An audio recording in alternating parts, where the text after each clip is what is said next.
Praise the Lord. Good evening, everyone. Welcome to our May 26, 2026 City Council meeting. We'll now have invocation by Mrs. Reed, Okay, let's stand. followed by the Pledge of Allegiance. Okay, bow with me. Lord, we just thank you so much for this night. We thank you for this room full of young people. We're so grateful for them. We're thankful for the lives you've given them. We thank you for the future that you already have laid before them, God. And we are thankful for getting to recognize some truly special people this evening. We just ask that you are with us, you guide us, you guide our words, Lord. And we just thank you for our beautiful city. In your name we pray, amen. Amen. I pledge allegiance to the flag of the United States of America and to the republic for which it stands, one nation, under God, indivisible, with liberty and justice for all. Madam Clerk. Mr. Mayor, tonight we have a couple of very special recognitions, the Sandusky Middle School basketball team, and then Citizens Academy graduation. I believe there's been information that we are waiting for more Sandusky students and maybe one coach. Yes, we have one coach and I think 3 eighth graders that are on their way from University of Lynchburg. So if you don't mind, Madam Clerk and Mayor, could we start with Citizens Academy first to give them time to get here? Is that okay? That's fine. Council? Yeah. Agreement? City Council, City Academy first. Thank you all.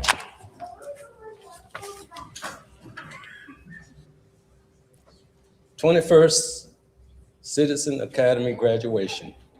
Tonight, we are proud to recognize the graduates of Lynchburg's Citizens Academy. Citizen Academy gives residents a behind-the-scenes look at how the city government works.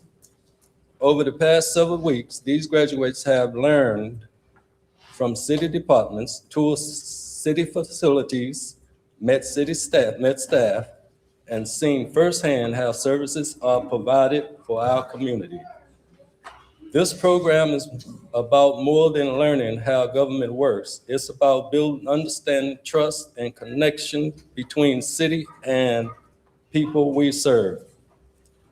This year, graduates, thank you for taking time to learn more about your local government. Thank you for asking questions, and thank you for caring about the future of Lynchburg. We hope you will take what you learn and stay involved in our community. On behalf of Lynchburg City Council, graduates of the 2026 Citizens Academy, thank you.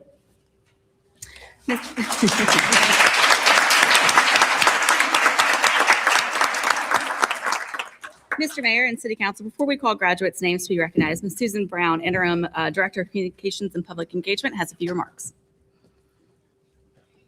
Thank you, Alicia. Mayor, Vice Mayor, members of council. Tonight we are here to recognize the graduates of the 21st Annual Citizens Academy. Over the past 21 years, an astonishing 463 Lynchburg residents have participated in this program. And this year alone, we welcomed 25 participants, and notably the program reached capacity in just 3 days. Lots of demand. That level of interest speaks to the community's strong desire to better understand and engage with local government. Over the course of 12 weeks and 13 sessions, this cohort experienced a comprehensive look at how the city operates. They connected with more than 25 departments and offices, gaining firsthand insight into the service that keeps Lynchburg running every day. As always, this learning extended well beyond presentations. Participants took in the view from the top of the water tower, climbed a ladder truck, toured labs at the Water Resources Recovery Facility, observed a police department drone demonstration, and even had the opportunity to try out public works vehicles. These moments bring city operations to life in a way that's both meaningful and memorable. I want to take a moment to recognize the communications and public engagement staff. This team had a great hand in working to deliver this program, specifically Marisa Nanadovich and Brianna Elliott, who stepped into the lead planning and execution of this program following the retirement of a longtime program coordinator in January. Their leadership ensures a seamless transition and a successful experience for this year's class. The program continues to be one of the most effective ways we build transparency, civic trust, and pride. These graduates now serve as informed ambassadors for the work happening across our organization. At this time, I am pleased to invite this year's class spokesperson, William Booz, to come forward and offer brief remarks. Following that, we will present the certificates.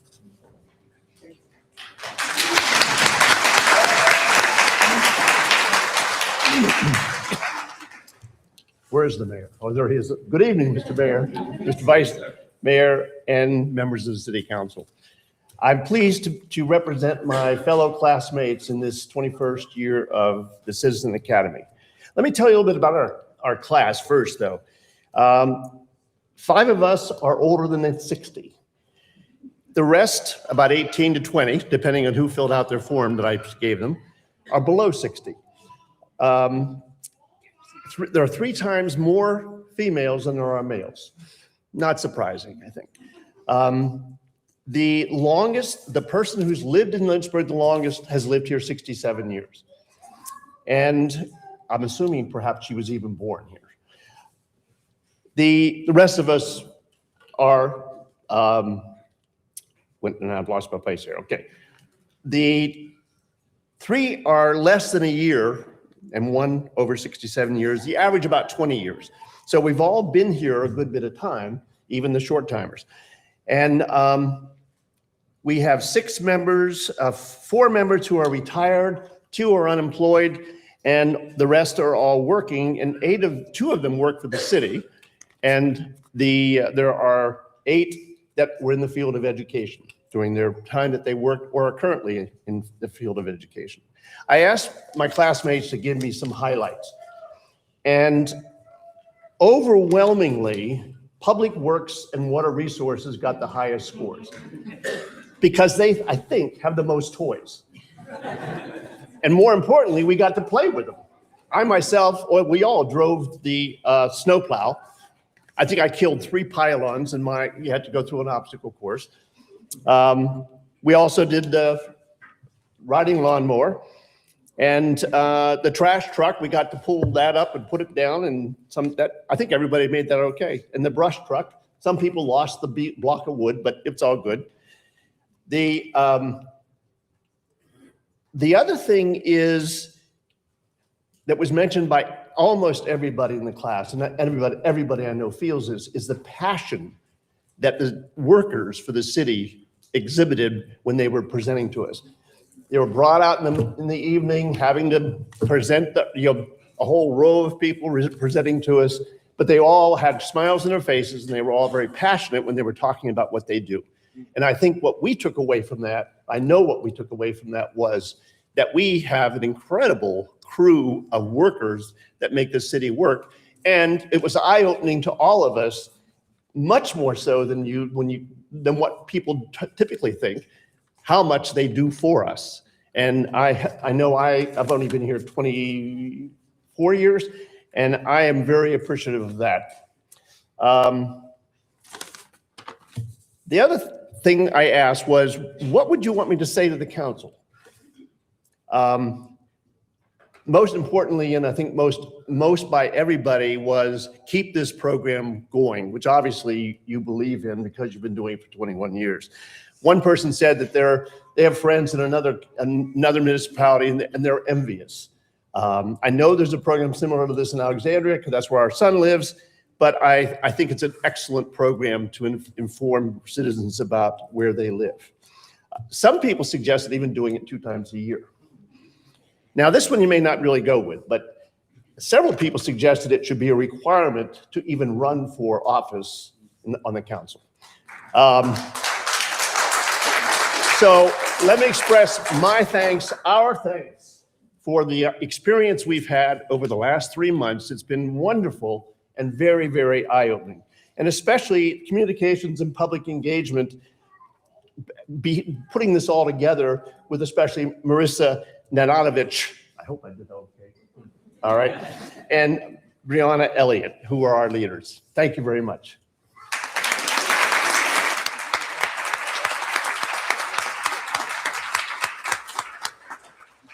Okay, I'll begin calling your names, and please come on up. William Booz.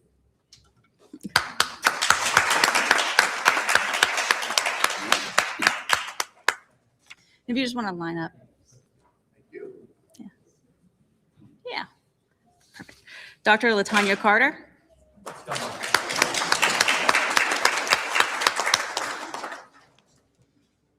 Todd Coogan.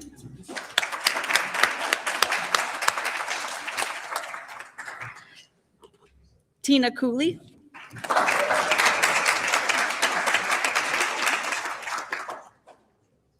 Dr. Elizabeth Giddens.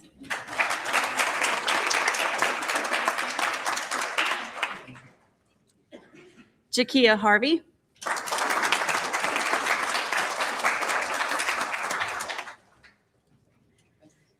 Jen Marie Jacober.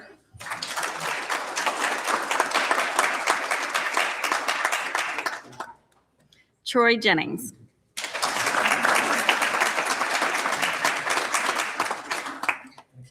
Taryn Kelly.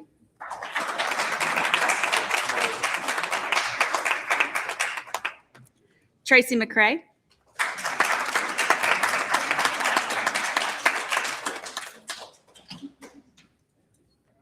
Pamela Minkler.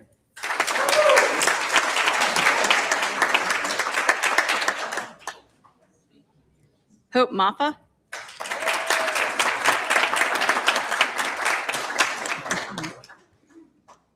Susan Nice.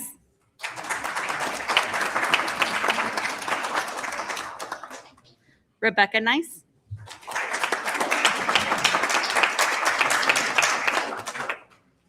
Pat O'Hara.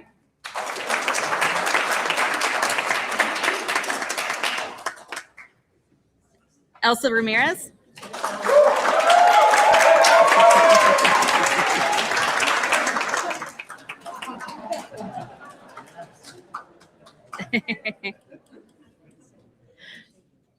Devon Robertson.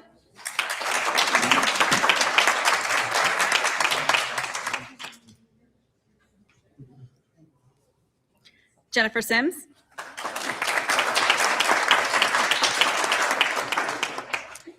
Dr. Barbara Tevelev, who I don't think is here. Emily Wasson.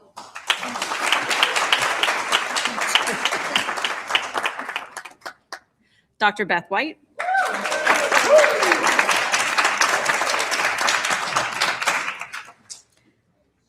Lauren Wingfield.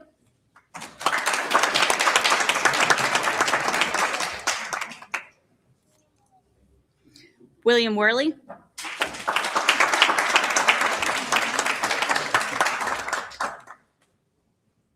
Tamara York.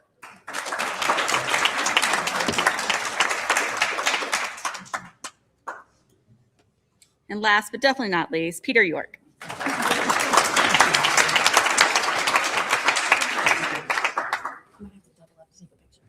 If you want to squeeze in,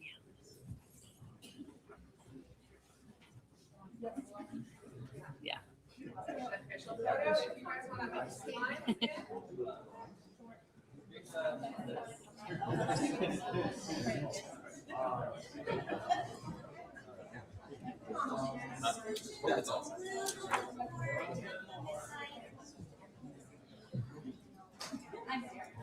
Everybody can see you. You're good. Congratulations.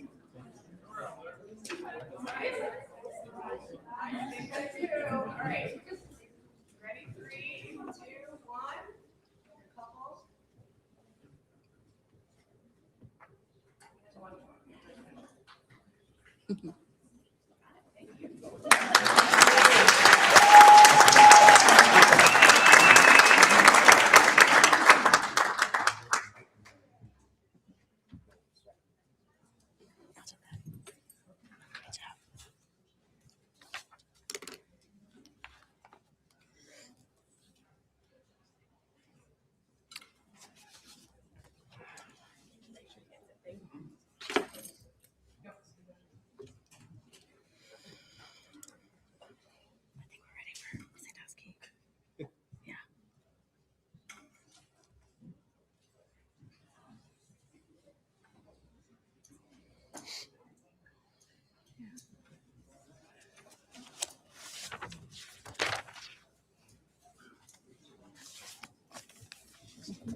Just give everybody a second. All right, Mr. Mayor.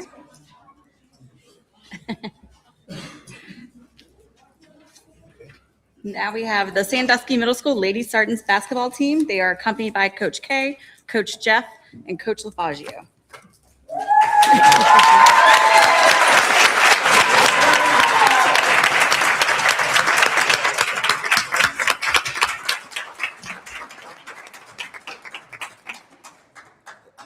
Tonight, we are proud to recognize the Sandusky Middle School Lady Spartans basketball team. This year, the Lady Spartans had an incredible season. They went undefeated, finishing finishing with a perfect 11-0 record. Wow.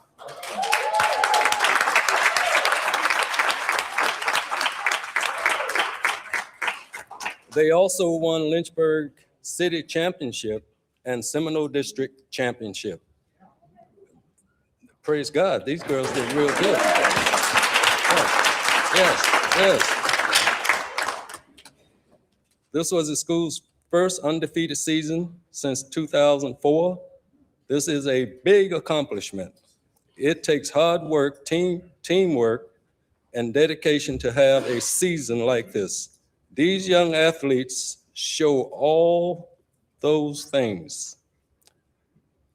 To the players, coaches, and families, congratulations. You have made Sandusky Middle School proud. You have made your families proud. You have made the city of Lynchburg proud. On behalf of the Lynchburg City Council, congratulations to the Lady Spartans on an outstanding season.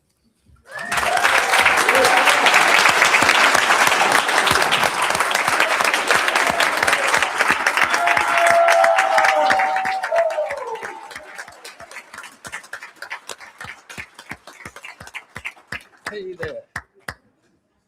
Congratulations.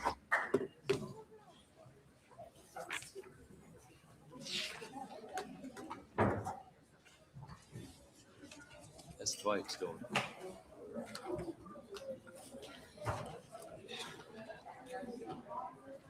Should have had my glasses on. Huh? You did find that. That's why I bought this pair, just for this room, Yeah. so I can see that board right over there.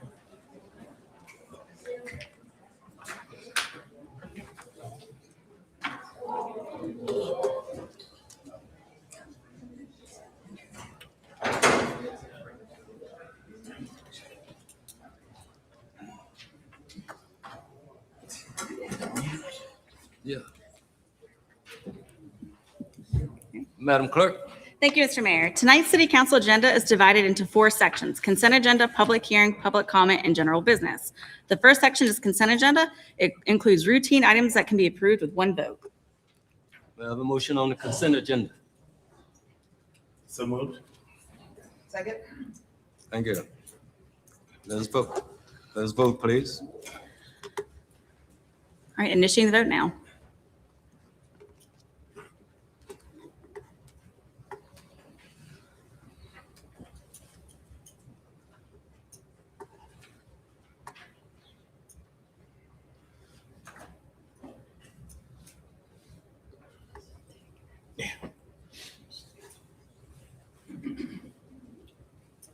The motion passes 4-3. Mayor, so, and I know this has come up before, the real estate transaction that was on there for 805 Court Street. Well, I think the problem is it's been voted down at this point. If that's the case, what I can do is bring it back similar like I did before with a ratification to have it addressed since it didn't pass by 6 of 7. Okay. And I believe that would also be agenda item number 7 for the discretionary external service providers. That's correct. That required 5, so that would be a fail. Okay. So those both would have to come back.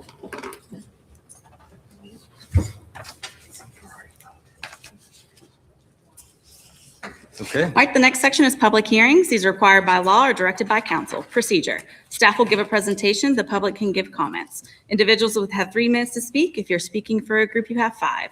Group speakers must say which group they represent. Each group gets 1 spokesperson. Each speaker must say their name and their locality of residence. After public comments, the public hearing will close and the matter will rest with council. Agenda item number 8. Consideration of adopting a resolution approving the FY 2027 Annual Action Plan for CDBG and Home Program. Ms. Melva Walker, Grants Manager, will provide a summary of the request.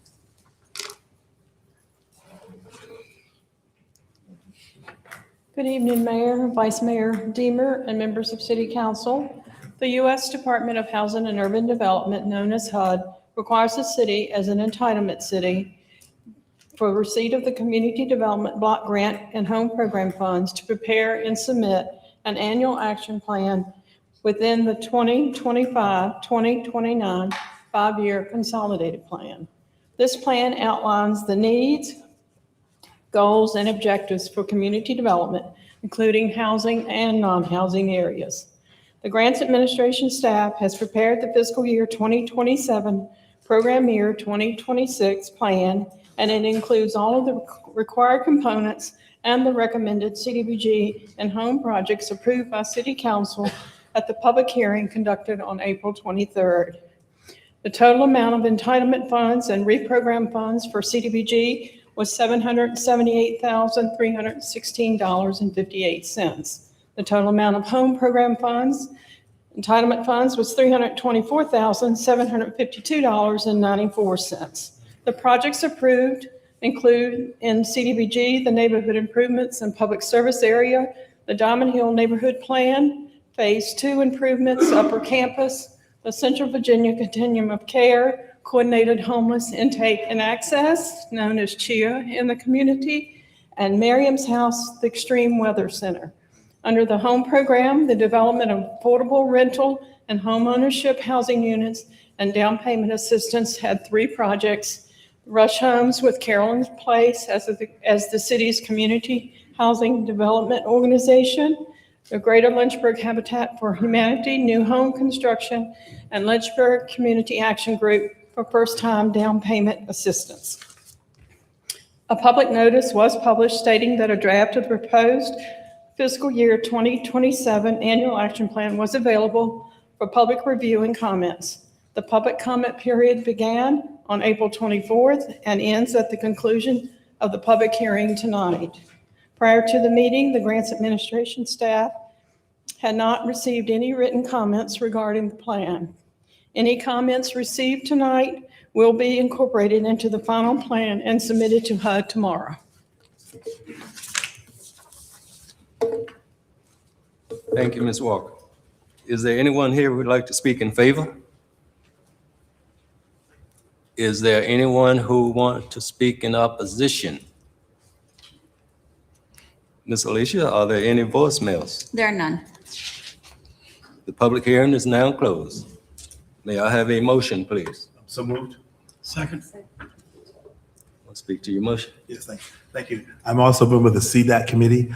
This is one of the joys to serve on this committee. They do so many great things for our community, and to have community partners where persons from different areas, from Diamond Hill, Timber Hill, College Hill, Diamond Hill, whatever, various inner city areas that are part of that committee that make the decisions with the city staff. So we appreciate the ones who served in that committee, and do so many great things, from home improvement to the extreme weather centers to Carolyn's Place with the Rush Homes and Having for Humanity and Lincag, so many other great organizations, nonprofits that are doing so many needed things, helping with the homeless, helping first-time home buyers, so many great programs, so many amazing programs in our city to help persons reach out of poverty so they can be more sustainable themselves, into residential housing, into just various assists they receive. So we're thankful to be a part of that committee, and thankful for Mel Walker, her team, for always doing an amazing job. Thank you. Mr. Beamer? Thank you, Mr. Mayor. I just want to thank Mrs. Walker for the work she does, because you represent the city so well in this program, which is so important to so many people. I benefited from a first-time home buyers program when I bought my first home in Lynchburg. And that low interest rate was the thing that made it possible. And the first payment that y'all do I think is a really good way for people to get into home ownership, which is the key to breaking cyclical poverty in our country. The ability to buy a home and share it with your children and your grandchildren, and to not watch it all go to pay for taxes. You actually can get something back. It's a great investment. So thank you for the work you do in the program. And so I'm happy to second it, Mr. Mayor. Thank you. Ms. Timmer? Thank you, Mr. Mayor.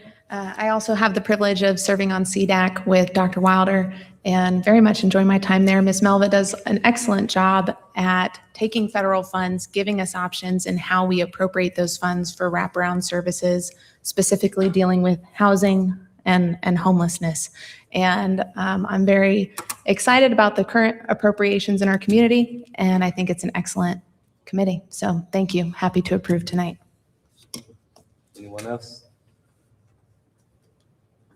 Cast your votes, please. Initiating the vote now.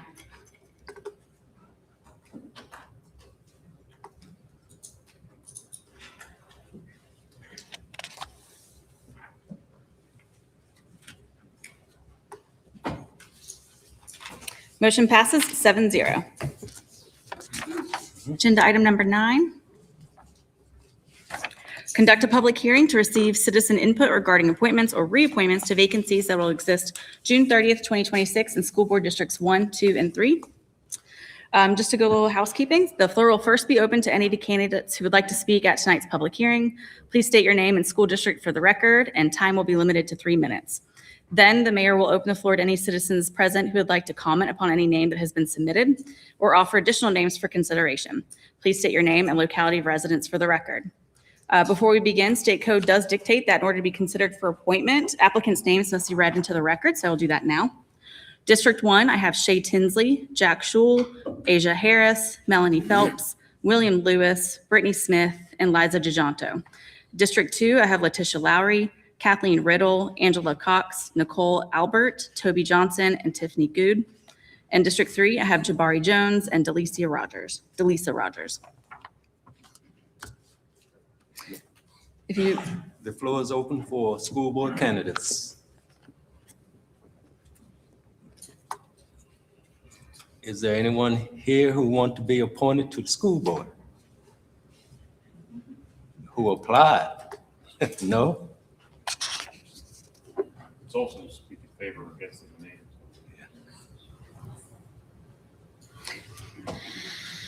There's no one here? If there are none, then that would be then had to open the floor to the general public. Is there anyone else who would like to apply for school board? Or could speak on the qualifications. Or speak for someone that's not here who want to be on the school board? Mr. Bremer?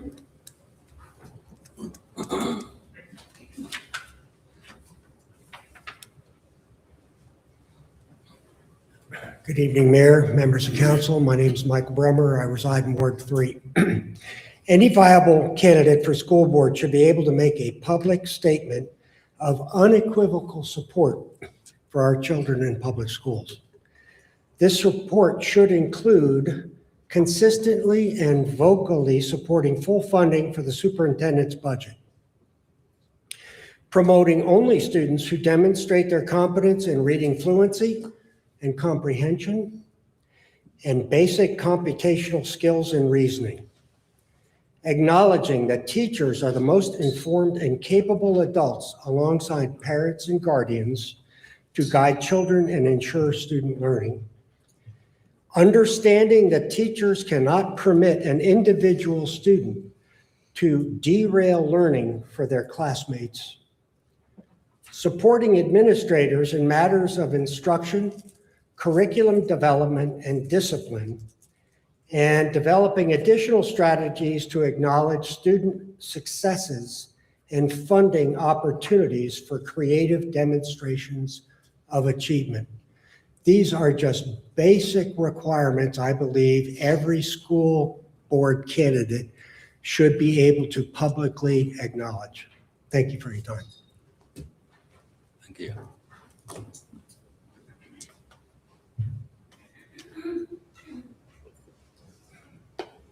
Is there anyone else here who would like to speak on behalf of an applicant for the school board?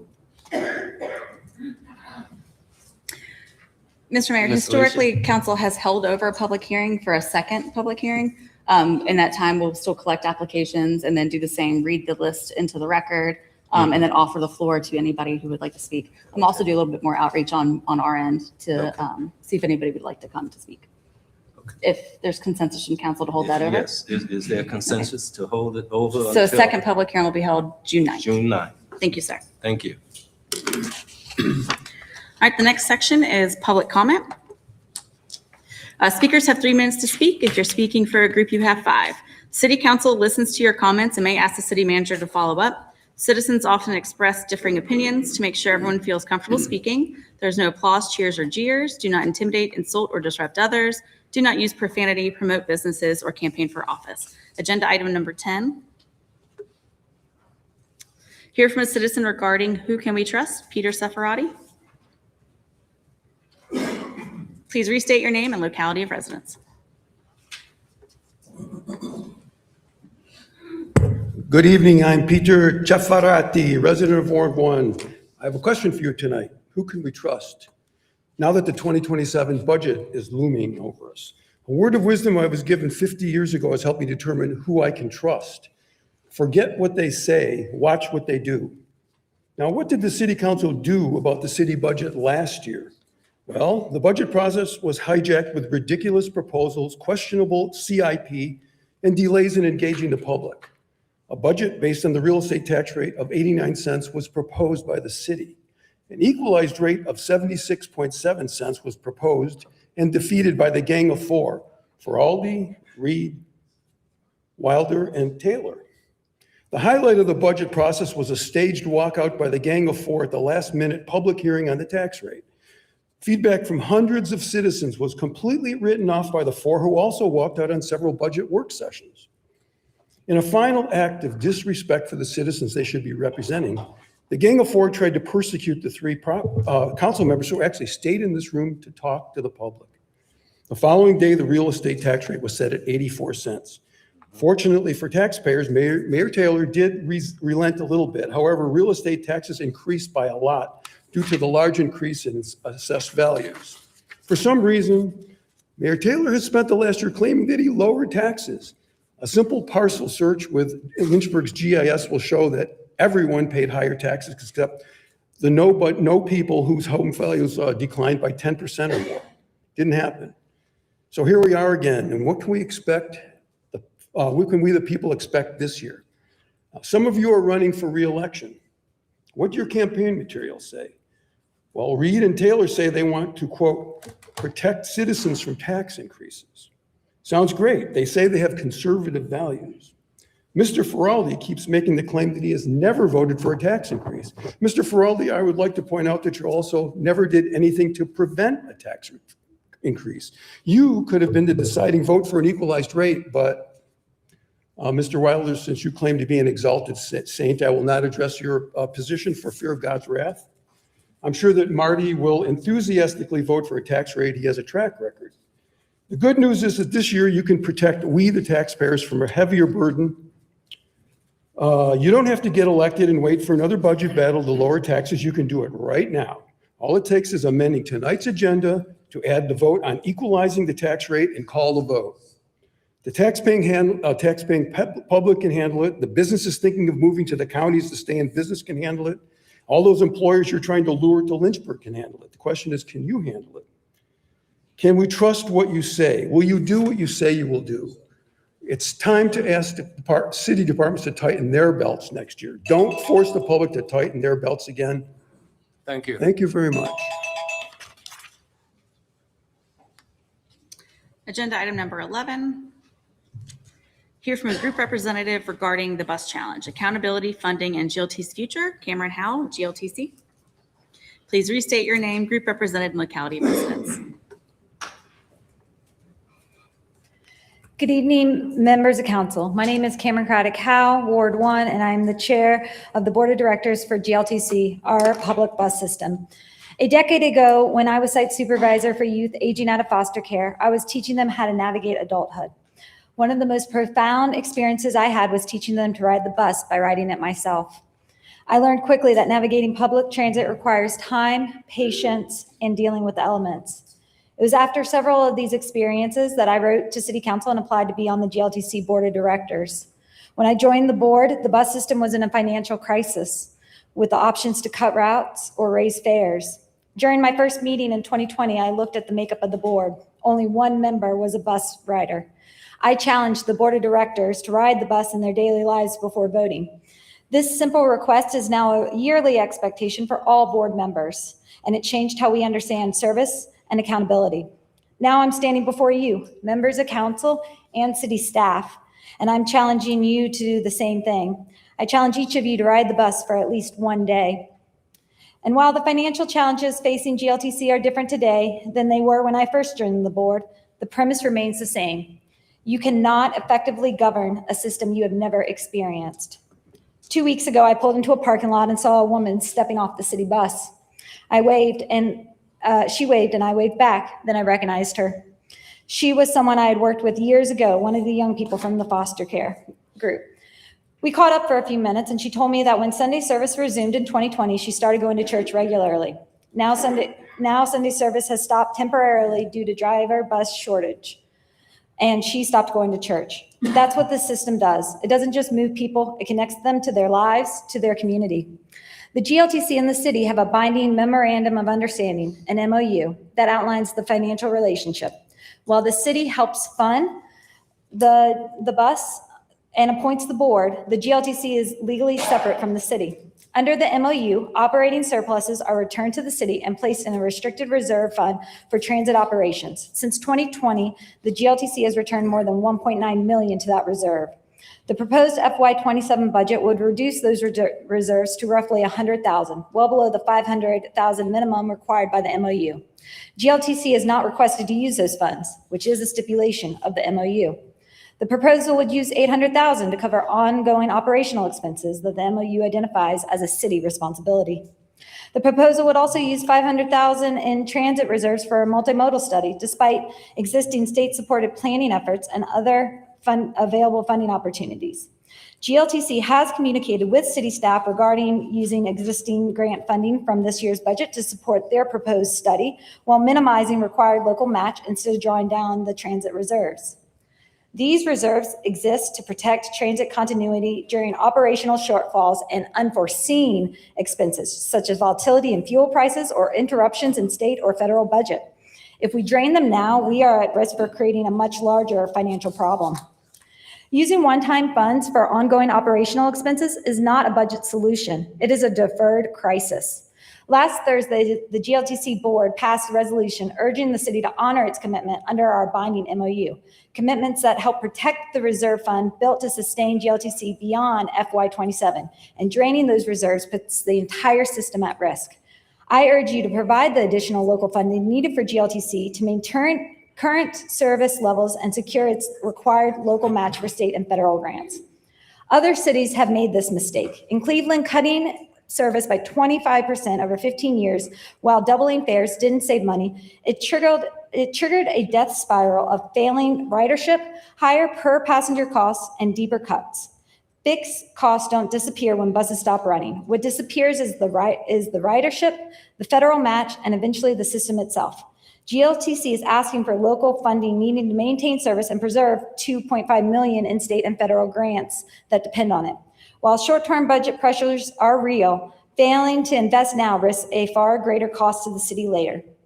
On April 16th, the board sent you a letter showing you what cuts would look like to our system based on the proposed operational funding, a system you are helping succeed or fail. Lynchburg is an older city with narrow streets that can only expand so much, and the hills make it difficult to walk. As our city grows and more cars are on the road, our transit pressures will increase. Our bus system helps relieve that strain by connecting residents to jobs, services, and community while leveraging state and federal funding to reduce local taxpayer burden. My request is simple.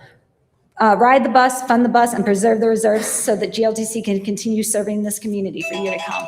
Thank you. And here's a copy of all the documents referenced for the official record. Thank you. Agenda item number 12, hear from a group representative regarding Words Matter. Dr. Beth White, Citizens United for Lynchburg. Please restate your name, group representative, and locality of residence. Dr. Beth White, Ward 3, Lynchburg. Good evening, Mr. Mayor, Mr. Vice Mayor, members of the council. I will begin my remarks with this official disclaimer. I work for but do not speak for Liberty University. The statements I am making are my own and do not reflect the official position of Liberty University. However, they are based strictly upon statements that were made to and by individuals who were authorized to speak on behalf of the university. Much has been made in the news recently by Mr. Mischens and Mr. Deemer regarding statements that were made earlier this spring by CFO Witt and City Manager Benda regarding anticipated growth at Liberty University in the next several years to reach 30,000 students. Indeed, in the 28 years that I've worked at the university, we have grown by leaps and bounds. However, an official statement was released by the university stating that is not true and that, quote, there are no immediate or long-term plans to take our Lynchburg campus population beyond its current capacity, unquote. So how could both the CFO and the city manager pull these numbers out of thin air, and why? Did they just make them up? I wasn't there, so I can't tell you, again, speaking factually, from where these numbers were derived. However, I also find it interesting that at a meeting of the Lynchburg Planning Commission on May 13th, 2026 in these chambers, Mr. Dan Dieter of Liberty University was addressing the body regarding new property that Liberty University purchased. If you watch the video at the 23-minute, 23-second mark of the meeting video, Commissioner Gammon made the following remark, quote, well, I think with the long-range plan, what it is, about having 30,000 students on campus within a few years, there is such a need for dormitory housing there at Liberty. It will double the size of Liberty, which is a great thing, unquote. Mr. Dieter stood here, responded, quote, fingers crossed, unquote. He did not deny or refute the claim. However, that is not what I am here to discuss. I am here to discuss why council members Mischens and Deemer felt the need to discuss this matter with media that is outside of the city on April 30th. I find it interesting that these two members of city council, both proud Republicans and both proud supporters of President Trump, would agree to talk with public radio, specifically NPR Charlottesville, especially in light of the president's efforts since May 2025 to permanently defund of what he considers to be, quote, biased media, unquote, in the form of public radio. I also find it quite telling that both council members, as our elected representatives, would do anything that paints our beloved city in any negative light outside of Lynchburg. Your job is to promote Lynchburg and make folks want to come here, to demonstrate that this is an area to which people will want to live, work, and play. It is not to make attacks on city officials that you have a personal vendetta against and trash our city to those who don't live here. That is the equivalent of putting your personal family drama on social media. This begs the question, would either of you openly broadcast on social media an argument that you had with your spouse in which you only share your side of the story? If not, then why did you feel the need to openly attack the character of our CFO, who, like you proclaim to be, is an evangelical Christian and in the twilight of her career? Why did none of you attack members of the Planning Commission who made the same statement? I have personally known Donna Witt for nearly 30 years, both inside and outside of her financial realm. I have served with her and her husband at the same church for more than 20 years and watched as they actively participated in mission trips around the globe. Her character is without question, and she stands morally and ethically above board. Otherwise, the late Dr. Jerry Falwell Sr. would never have allowed her to serve in any financial position at such a critical time in the history of Liberty University. By the way, Mr. Mischens, when are you planning on paying back Lynchburg taxpayers for the about $150,000 that your lawsuit has cost us? One final thought. There are quite a few folks who stand up here and like to quote scripture. In speeches, people claim to know the mind of God and what he would say in certain situations. I remind these people to read the last few chapters of the book of Job. There they will find that Job's friends claim to know and speak on behalf of God in their criticism of Job. It didn't go very well for them, but what do I know? I only taught Sunday school for more than 30 years. Thank you. Thank you.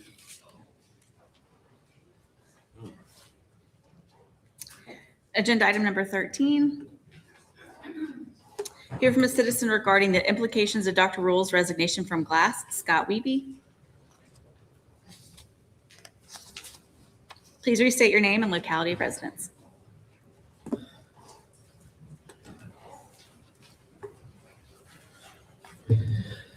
Good evening, Scott Wiebe, Ward 4. A couple of years ago, during a packed council meeting, scores of speakers asked some of you not to drastically cut the budget for Lynchburg City Schools. I was one of the speakers that night, and I used my time to say that you get what you pay for. I'm here tonight to tell you that that message has come to fruition, and I believe it's getting worse still. My wife and I have been parents of LCS children for 13 years. This has been the hardest year by far. We've emailed, called, and met with more teachers and administrators than ever. While there are some heroic folks in our schools, they are being crowded out by new faces struggling to find their way, being asked to enact new policies that don't put kids first. Some of them even seem like they don't care much for kids. My boss routinely tells me that you can't pay for tuna fish and expect caviar. For the past couple of years, I believe that's exactly what we've been doing. And then 2 months ago, the EC Glass community found out that Dr. Rule was resigning as principal. This made no sense and was devastating. Here was one of the most caring and compassionate individuals in any of our school buildings, and he feels like he has to leave. Thousands of us signed a petition urging him to stay. Many of us spoke at the next school board meeting asking for information and seeking a solution. I called into that meeting and urged the school board to ask some hard questions of themselves and the new superintendent. After all, she was a major change from the previous year. Maybe that was a source of the issue. We got nowhere with the school board. So now I'm coming to you with two requests. It is a flaw of both the current board and of the system that they're not listening to parents. So my first request of you is the same as I presented to them. Can you get in there and ask the hard questions? Why did we lose Dr. Rule, someone who cares so much for our kids? What role did the superintendent play in this? And what kind of culture is she creating within LCS? I know the natural reaction when someone is just 1 year into such a big role is to say, wait and see, but that advice doesn't work here. Kids don't stop growing up. My oldest is graduating from Glass this year. My second oldest is 2 years away. If we wait and see and this fails, that's jeopardizing the rest of her high school experience. And I have 2 kids after that. For the sake of all our kids, please ask the hard questions. Secondly, I believe it might be time to do the hardest thing of all, and that is to give up some of your power. We need a school board that is accountable to parents, not just to city council. I know that you're starting the process of rotating in new school board members tonight. You should consider making this the last time that you do. I don't know if electing school board members is the answer. It does work for most communities, but we also know that elections don't always give us the best results. Maybe there's a third option. Regardless, it's time for a school board that is in some way accountable to the public. 2 years ago, I was here saying that we'll get what we pay for.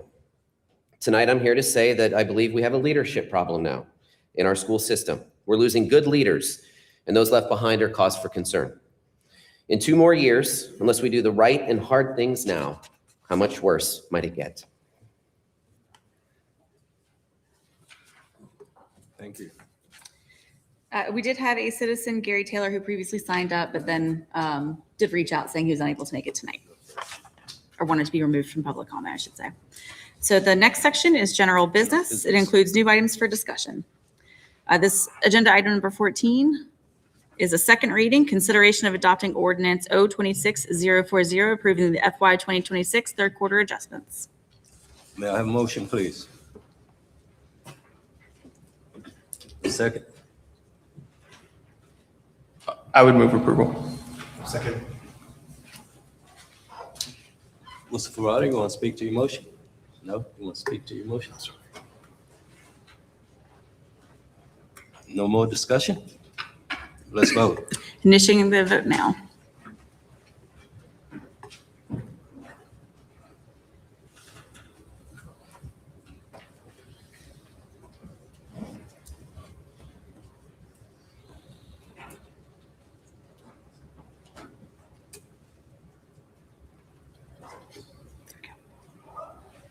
Motion passes 6-1. All right, agenda item number 15. This is broken into many. This is the budget. So second reading and adoption of the FY 2027 budget. Item B is the second reading, consideration of adopting ordinance 026-044, appropriating the FY 2027 general fund operating budget, excluding discretionary external service providers and the school's operating budget. May I have a motion, please? Mr. Ferrari? Second? Second. Ms. Reed, you want to speak to it? Mr. Ferrari? Thank you, Mayor. So there has been a lot been said about this budget process, this budget, and what it is and what it isn't. And I wanted to wait until this moment so I could hear what some of those misconceptions would be and how they're manipulated for political gain. Here's the bottom line. This general fund operating budget does very simple things. Number one, it honors a commitment to law enforcement, public safety personnel. It increases their compensation plan. Number two, it does continue a cost of living adjustment for city employees. I've long been an advocate for we shouldn't do a 2.5%, a 3.5%, whatever it is across the board for everyone. We should target it to the frontline folks and have adjustments down the line. But that's not been something that this council or any council that I've been on has been interested in. But it does that. And here's why that's important. Council went for years, if not a decade, of not doing a cost of living adjustment for city employees.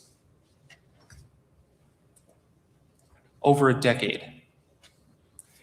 This council and the one just before it, year over year, has prioritized the folks who make this city run as a local government. That's important. Furthermore, it does continue the investments that we've made in very key areas. And I'm pleased to see, especially on the public safety front, that those are items that we are prioritizing.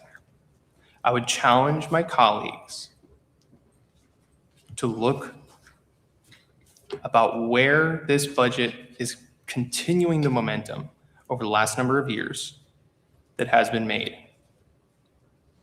For the folks at home, this is the operating budget. This is paying for staff, personnel, contracts, and so forth. It's not the capital budget. It's not the infrastructure projects. So it's pretty clear cut. Greg, am I missing anything of note from primarily the operating fund?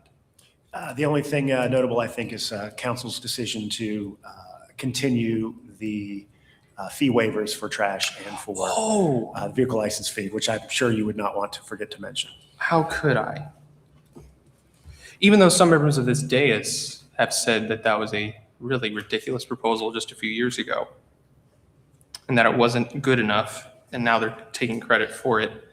This is something that has been done year over year, and we have taken a pot of money that was doing nothing. It was just sitting in an ether, and put it to good use for this next year. So that way your trash fee stays at zero, and that your car is not having another fee tacked on top of it every time you pay it, the car tax every June, which, by the way, that's coming up. I wish you didn't have to pay it, but that's besides the point.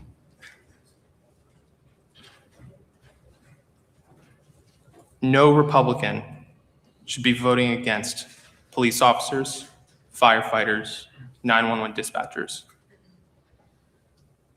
No Republican. Thank you, Mayor. Ms. Reed? Thank you. So just want to clarify, just so we have it on the record, Mr. Patrick, that when it was introduced, this is pretty much called a maintenance budget. However, we did see an $8 million roughly increase in spending on the spending side for operations. But just to clarify what that was, it was the $2.5 million allocated for schools, correct? And then it was what Councilman Frawley just explained for public safety allocation. Then it was the cost of living increase. Wasn't there an insurance, also an increase in the insurance allotment, or what we were contributing towards employee insurance? Is that also in this or no? Yes. Yes. Okay, so it was just because we're seeing an increase in insurance premium and what we needed to put for employees' insurance. So that's the $8 million. So just to clarify for the public, the $8 million that in spending on this budget was the money towards schools, money for public safety, the cost of living increase, and then money that we had to increase towards employee insurance, because that unfortunately, probably everywhere, is going up. So that is the $8 million that we are having to spend in this budget. Everything else was maintenance. CIP was maintenance projects that a lot of which we voted on last year, and it's no new investments. It's just what we're continuing on in spending that, like, for example, in the schools, we adopted the school CIP package last year. We spent $10 million last year. We're going to spend 30 that this year, or this coming year. And then we are going to be able to apply the fee waivers going forward. So just wanted to get that out there to help explain some of the questions that we've had, and I do support it. Thank you. Mr. Mission. Thank you, Mr. Mayor. As a whole, I can't support this budget. It's not about public safety. It's not about judicial administration of the courts. It's not about not supporting them. It's about the fact that this budget was rammed through with one budget work session. Normally, our budget retreats start in January. We didn't have our first budget retreat, or our only budget retreat, until April. We didn't have our first budget work session until the end of April. That's not responsible governance. The budget calendar in this budget year was extremely compressed. I don't know why. Can't answer why. But if you look at it and compare it to previous years, there's never been anything like it. So with that, I'll make a substitute motion to adopt the public safety and judicial administration budget as proposed. And that's it, because I can't vote for the rest of it. Second. Speak to you second. I was going to say this to speak for the entire budget, but I'll do it quickly now. I'm not going to pontificate on this. Everything that Councilman Misgens has articulated, I agree with. Compressed doesn't begin to describe it. The one thing I will disagree with my colleague on is that I think I know why this process has been so flawed. And that's because this is, without a doubt, a budget of the city manager of Lynchburg. This is not your budget, citizens. This is not the people you represented speaking and debating and deliberating. You heard how little of that actually went on. So I will support. This isn't about for or against, although this substitute kind of is very much for public safety and things that I believe in. So I can support that. But the reason I'm protesting the entire process is because it's eliminated you, citizens, because you elect us to speak, to deliberate, to do the things on this budget. It's the biggest thing we deal with is the budget. In 15 minutes of debate on one subject where the city manager's position held firm because they had 4 votes, that didn't change a thing. It's still exactly what it was when the city manager pretty much proposed it. So I can support these 2 items, but I will be voting a protest vote against this process because when I ran for office, I promised to represent the people of Ward 3, and I got almost no input on this budget for those people. So I will continue to vote against the budget until the process changes and allows the citizens' representatives to have more of a voice. Mr. Ferrari.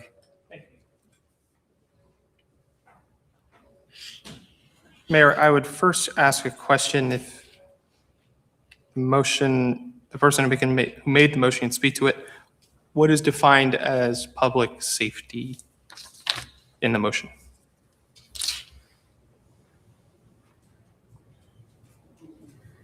Public safety. I'm asking him to provide it, Mayor, since it's his I've got to be motion. recognized, Mr. Mayor. I'm asking for the purpose of the question. Thank you, Mr. Mayor. For the purpose of the question, it would be the general fund expenditures for public safety and judicial administration that are listed on the ordinance. Mayor, I would ask a further question. Could the council member please articulate which specific items public safety is referring to in his motion? Which departments?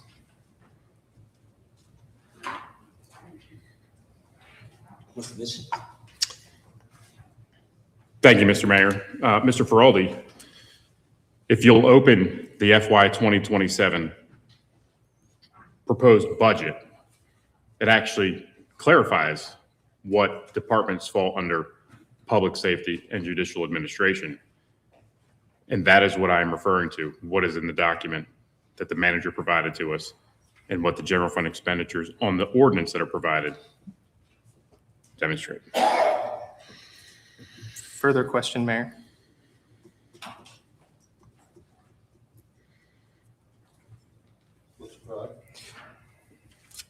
Would Mr. Mischins please read and articulate which departments by name,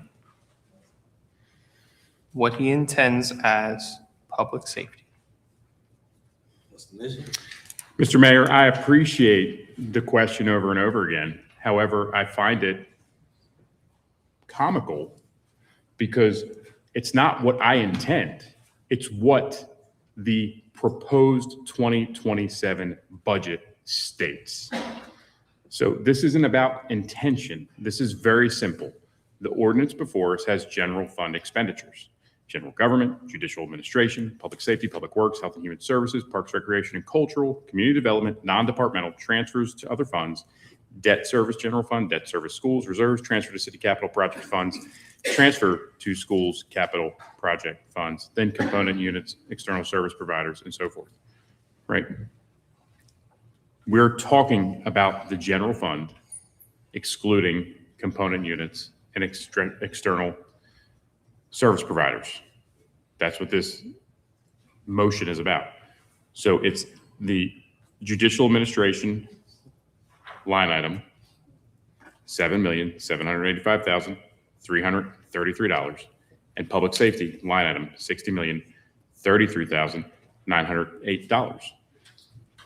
If you look at the budget, it tells you what falls under judicial administration. Again, not what I intend, unless there is an error in the budget that Mr. Feraldi is familiar with that I'm not familiar with, and this is some kind of gotcha game he's trying to play. But judicial administration is circuit court clerk, circuit court judges, office of the Commonwealth's attorney, general district court, juvenile and domestic relations court, district court, magistrate, sheriff's office, court service unit. Public safety is police department, fire department. That is what the budget says. Now, it wasn't that complicated to look that up, but it's not about my intention. It's about what was actually proposed. And that is the motion that I made. Speaking to the motion, Mayor, I appreciate the banter, but the reality is that I want to understand, because there's a lot of trickery that we all have implemented at some capacity in our political sphere and life. So I appreciate the clarity and the ability that the reassurance that my colleague can read. Police and fire, I appreciate that as public safety, but is that to infer that the men and women who do not go out on a water main break in -5-degree weather are not public safety? That's what I just heard. They're not important to Councilmember Mischins. That's my takeaway. I'm not saying that's the reality. That's my takeaway. I'm also hearing the folks who have to show up in a crisis from a communications level, just like we had earlier this year, that they criticized, by the way, remember that they criticized the emergency response team and practically put them on trial. They're not public safety? Not to Councilmember Mischins. See, here's my point. He's Mr. boldly Patrick. lying right now, Mr. Mayor. Mr. Patrick. He's boldly lying. Wait until you recognize. Mr. Patrick. The reality is this budget process had a built-in meeting if so-and-so wanted to review it further. Is that correct? In the calendar. I believe in the please- budget calendar, there was an opportunity to add additional work sessions if council so desired. Did you receive any such requests? We did not. Thank you. Did you receive any budgetary amendments, ideas, what did you receive from the other side of the dais in writing to you? Or maybe even over the phone? Speaking for myself and via email or over the phone, I believe I received an email from you about opportunities to bring back the fee waivers and in a conversation with the mayor, the same goal and objective. So what I just heard you say, and tell me if I'm misunderstanding, is that not one request for an additional meeting or amending said proposed budget was provided for this council's review from Councilmembers Missions, Deemer, or Timmer. Is that correct? There were questions that were asked at the various budget work sessions by other members of council, but in terms of specific questions related to plans to amend the Initiate budget, change, actual change? I don't recall, and I went back and searched my emails after you had asked the question at the last meeting. Thank you. Mayor, that's my point. This is underhanded, in my view. This is disingenuous, in my view, because the reality is we wouldn't have adopted the fee waivers unless you and I pushed for that. That's number one. Number two, there could have been calls for a special meeting. None of them requested it, folks. And yet we're just going to throw bombs at staff. Oh, it's rushed through. Call special meeting. They called multiple special meetings all last budget cycle, multiple, even last minute ones, and even scheduled them like an hour before the actual meeting was to try to circumvent the next meeting. Remember your history. It's just within the last 9 months. Not one request for a special meeting. And yet we're led to believe, oh, it's rushed through. We can't make a decision. No, it's terrible. I'm voting no. I can't stand by it. Thank you, Mr. Mayor. So just going to address a couple things. First of all, the demonstration by Mr. Ferraldi that we just had of his understanding of municipal government explains a lot, because this ordinance before us doesn't consider the water department, because that falls under the water fund. And we're not addressing that. We're addressing the general fund operating budget. Additionally, if he doesn't understand that the emergency management function falls underneath the fire department, again, a failure of Mr. Ferraldi to understand how your local government actually operates. Same thing with the 911 dispatch center, falls under the police department. So if there's anybody that's up here just blowing smoke, it's all the way over there, right? The reality is this budget process was completely and entirely compressed. The responses that we got from our one single budget work session on April 28th, okay? So we had a budget work session on April 28th where we provided questions to staff. One budget work session.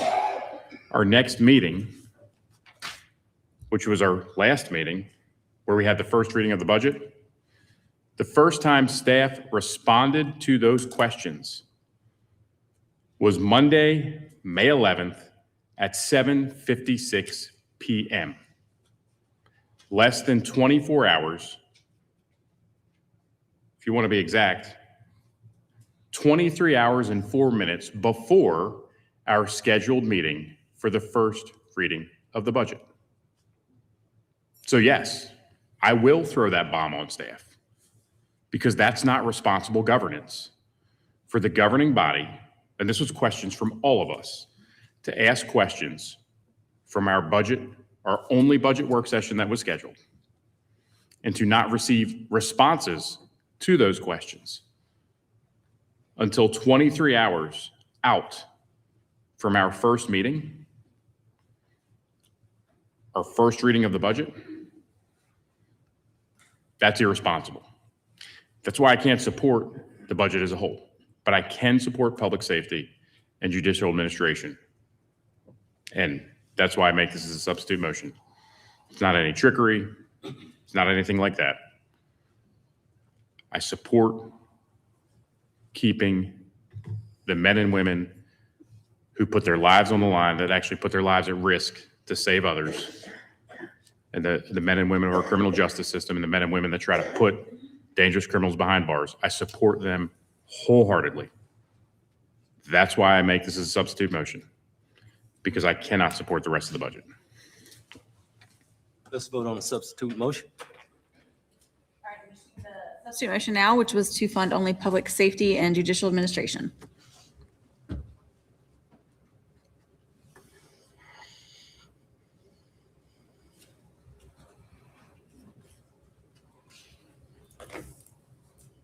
The motion fails 3-4. So now the main motion's back on the floor. Mayor, I have a question, if I may. Yes. It's a parliamentary question. Mr. Friedman, we just denied a substitute motion. Was that on the merits of the motion or to make it the motion at hand?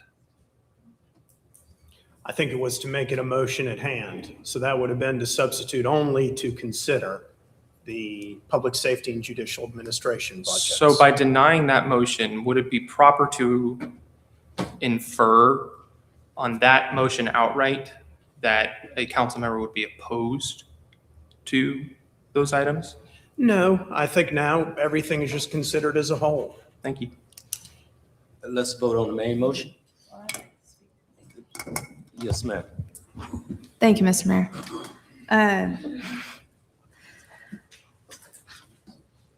Just so y'all know, we're as exhausted as you are. Man. The first reading of the budget, I tried to bring forward an amendment. And that amendment was to move some of the one-time funding to one-time funding in the schools to offset some needs in the school budget. That opportunity was missed. Actually, my bringing the amendment to the floor was opposed as procedurally inappropriate, which it was not procedurally inappropriate, which is ironic in the greater context of this conversation and Mr. Feraldi's claims about discussion and the need for discussion in the budget. So moving on from that, it goes back and forth, right? It goes back and forth. Got you here, got you there, the whole mess. There's nothing wrong with separating out components of the budget to vote for what you're in favor of and to not vote for other things you're not in favor of. It establishes a record, and that's how we communicate with you all, is through our votes. So the whole dialogue around this has become incredibly convoluted. You know, well, I'll save that example if we need it for later. But I've mentioned this before, and you can look at my comments from the last meeting. I won't go through them all again. The budget process has genuinely grieved me. And that might sound extreme and that might sound ridiculous, but we aren't having discussions about what's real from this dais anymore. We're just not.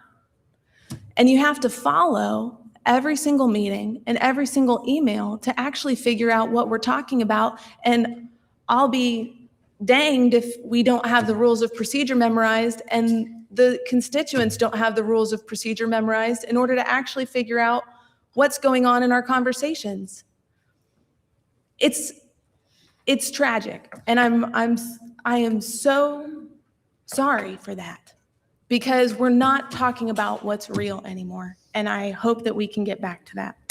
I'm done with my comments. Thank you, Mr. Mayor. Mr. Wilder? Yes, thank you. I do support the motion. I want to commend the staff for the work they did on the budget. So thank for Ms. Witt and her leadership in this project, for her years of service, 20 plus, almost 30, whatever years. So we appreciate that. The challenge we have had is that the city council has inundated our staff with emails, with requests. That's why the budget process is less, because they've been inundated with answering emails, going down rabbit holes. Should we have the abortion? Should we support VMI? Should we, all these things don't even have any effect to Lynchburg whatsoever. So the staff has been inundated with requests, inundated with legal actions, inundated with lawsuits, but so many things is why the budget process is less. The staff is tired. Staff is burnt out. I mean, I don't blame them. I don't want to meet either. I don't blame them. That's why it's shorter, because they're burnt out and they're tired, because they've been abused so much. So I pray for the staff. The other process is we've had several sessions in the community at different areas, all the wards. We have different sessions in our community so the citizens can have a voice of the budget. So we have continued their process. So I appreciate that as well. The budget is pretty much a similar flatline budget. Some things I did not agree with. I did not agree with taking out the money for the trash fee. I thought they should keep it in, because what happened is keep pushing it off. At some point, it's going to domino effect where they're going to expect it every year. That's why I wasn't in favor of that, but I support the budget as a compromise, because I know it was meaningful to some people. So I did it as a compromise. Does it do everything you want to do? No, it does not. But again, they talk about having more money for the schools. Again, normally they don't, but they want to do it this time. I'll go with it. But again, the situation was they want to take it from the pools, take it from the library, take it from projects that have already been started. So again, I support the budget. I support our staff. I appreciate all your hard work that you're doing. I continue to encourage you to be encouraged and to hold out. Thank you so much. Mr. Deemer. Thank you, Mr. Mayor. I know people watching tonight probably wondering what's going on. I know there's lots of questions people have about this process. And it's hard to follow sometimes, especially if you're not watching every meeting, if you don't watch the work sessions and the finance committee and all the committees. But I just want the people out there that are watching to understand this. We hear you. We know you're concerned about your taxes and the increasing amount of money you had to pay this last year. We hear you. We are listening. We stayed when they canceled illegally the public hearing on the budget last year because we wanted to listen to you. And we're listening to you now, and we will continue to listen to you. But one thing I will point out, Ms. Timmer is correct. This is not reality. What you see up on this desk is so far from reality. And the best example I can point out right now for you to understand that is, on one hand, you heard that we never sent any emails about what we wanted in the budget or calling for special hearings. And 2 minutes later, we hear we're inundating staff with emails. I can tell you right now, they can't both be true. They can't both be true. So just be understanding. We're trying to communicate to you the truth of what's happening up here. And it's not about individual things that I'm weighing in on. I may be for or against different parts of this budget, but I'm voting a protest vote against the process that cuts out the citizens of Lynchburg, because y'all think you're making a change when you vote us in up here. That's what you expect. That's the way it's supposed to work. That's the way it's worked since I moved here 53 years ago. That is not what's happening now. And I'm sad to report that. So please pay attention to your government. Thank you. I think, this is very confusing to follow, obviously, and I've had a chance to talk to a lot of citizens recently and answer a lot of questions, and it's been fun actually being able to take some of your concerns and follow up and then call you back and tell you, hey, I found an answer for you, and be able to do follow through, which has been really cool. One of the things that has stood out to me is, the the fact that it is really hard to understand how the government operates. And some of you are regulars that come every single week and we see you. And a lot of people just don't understand who to call about what. And we do have to do a better job of making sure people in the city know how to get in touch with which department and get their questions answered, because there are a lot of frustrations. But, this, like I said earlier, this budget really is about maintenance this year. We are listening, and here's what we know is Lynchburg, you love the services that you're provided, and your taxes do pay for those services, but you also don't want to have to pay a lot of taxes. And so that's a tricky thing we have to balance for you. And we're listening because we have young families, we have people that want to buy homes, we have senior citizens that are paying their taxes in their homes after they paid their homes off. And there's every variation of that. And so we are listening to you, and it's a tricky job we have up here trying to balance all of that and also make sure that we have police officers to look out for our safety and firefighters to take care of us and trash services to help pick up your trash and leaf removal. There's a lot to look out for, and water and all of that that's provided for all of us. So it's a lot to do and to balance, but we're trying to do it all and do the best that we can, but we are listening. We appreciate you. Thank you. Everybody is speaking to this issue. I'm not speaking to the main motion, Mr. Mayor. Okay, Mr. Mitchell. Thank you. I'll be voting against the budget. This budget, again, I already spoke to the process. It was compressed, incredibly compressed. In the past, council actually interacted with the department heads so they could have a question and answer session with the department heads to find out from the department heads directly what the issues were, what the priorities were, because that should be council's decision. You elect us to make those decisions, not a group of unelected bureaucrats. They're not on your ballot. We are. But what they've done is they've created a barrier between the actual subject matter experts of those department heads and us, so that we don't get an opportunity to ask those questions. I remember watching meetings in the past with Kimball Payne, incredible city manager, and how when the budget process came around, you'd have a couple different department heads come in during budget work sessions, and there would be a great dialogue and Q&A between the council and the police chief or the fire chief or the director of public works to get a real understanding of what the issues were, what the asks were, because there's always requests that are usually different than what's proposed.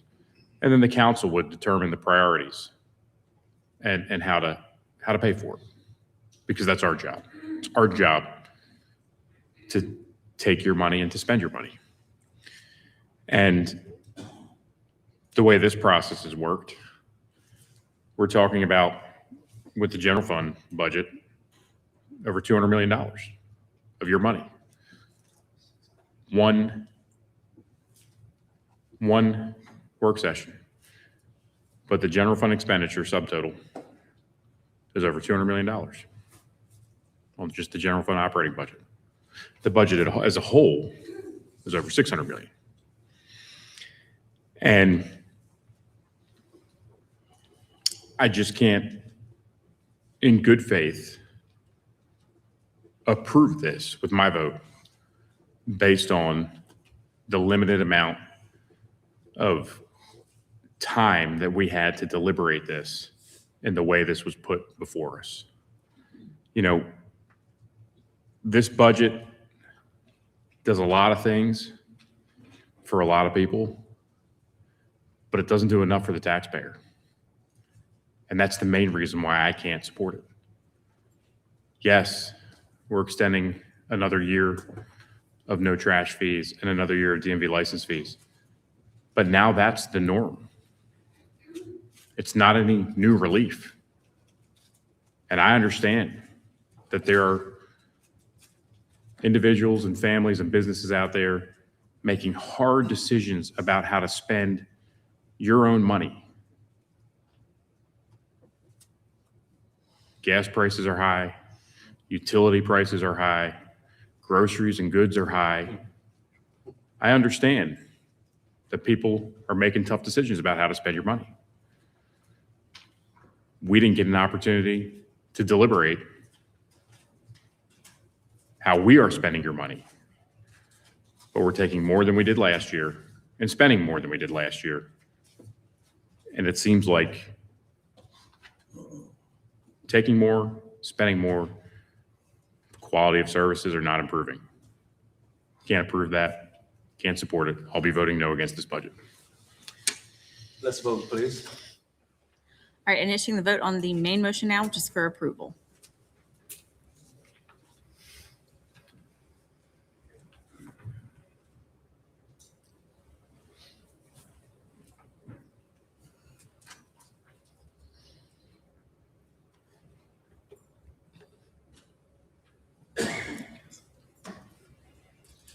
The motion passes 4-3.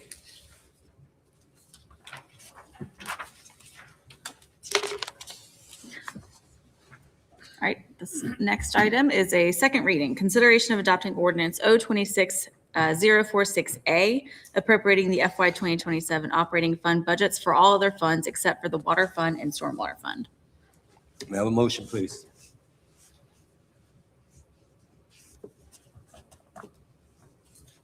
No? Move for approval. Is there a second?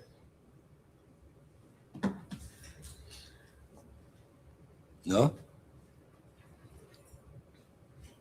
There's no second. Motion fails. That's the way it works. Well, Okay, motion fails for lack of a second. Moving on, consideration of adopting ordinance 026-047, appropriating the FY 2027 schools operating budget by major classification. may I have a motion, please? Second. Gonna speak to you. Second. Gonna speak to you first. Thank you, Mr. Mayor. Yes, it's been brought up today that our schools are in some major transition. Just transition's always hard. There are always growing pains. And I was hopeful that we would fully fund the school's proposed budget this year. That's not going to happen, but I do want to support the budget that is put before us and make sure we get them as much funding as possible. So thank you, Mr. Mayor. I'll support the motion. Dr. Wilder? I'm glad to see I think it's additional $2 million for our schools, and we gave them the flexibility to use those funds as they would see fit. So I appreciate that. Thank you. Mr. Mitchell? Thank you, Mr. Mayor. First, I've got to make a disclosure, which I have emailed the form to you, Ms. Finney, so you should have that I'm a member of a group of people called Spouses of Teachers at Lynchburg City Schools, because my wife teaches at Lynchburg City Schools, and that I will be able to deliberate and vote on this matter impartially, because the group is 3 or more people and it affects a lot more than just me. So I just have to disclose that because of the Conflicts of Interest Act. And there's a written disclosure that I've provided with the clerk that's on file for a number of years that she has to have that. I will not be voting in favor of this.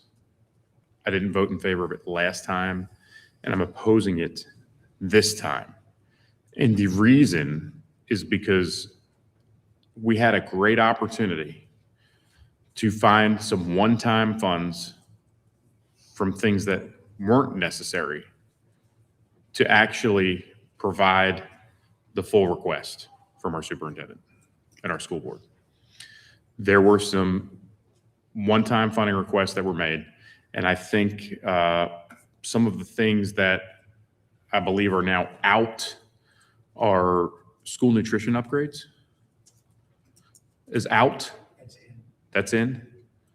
What's the list of things that are out? Do we have the list of things that are out?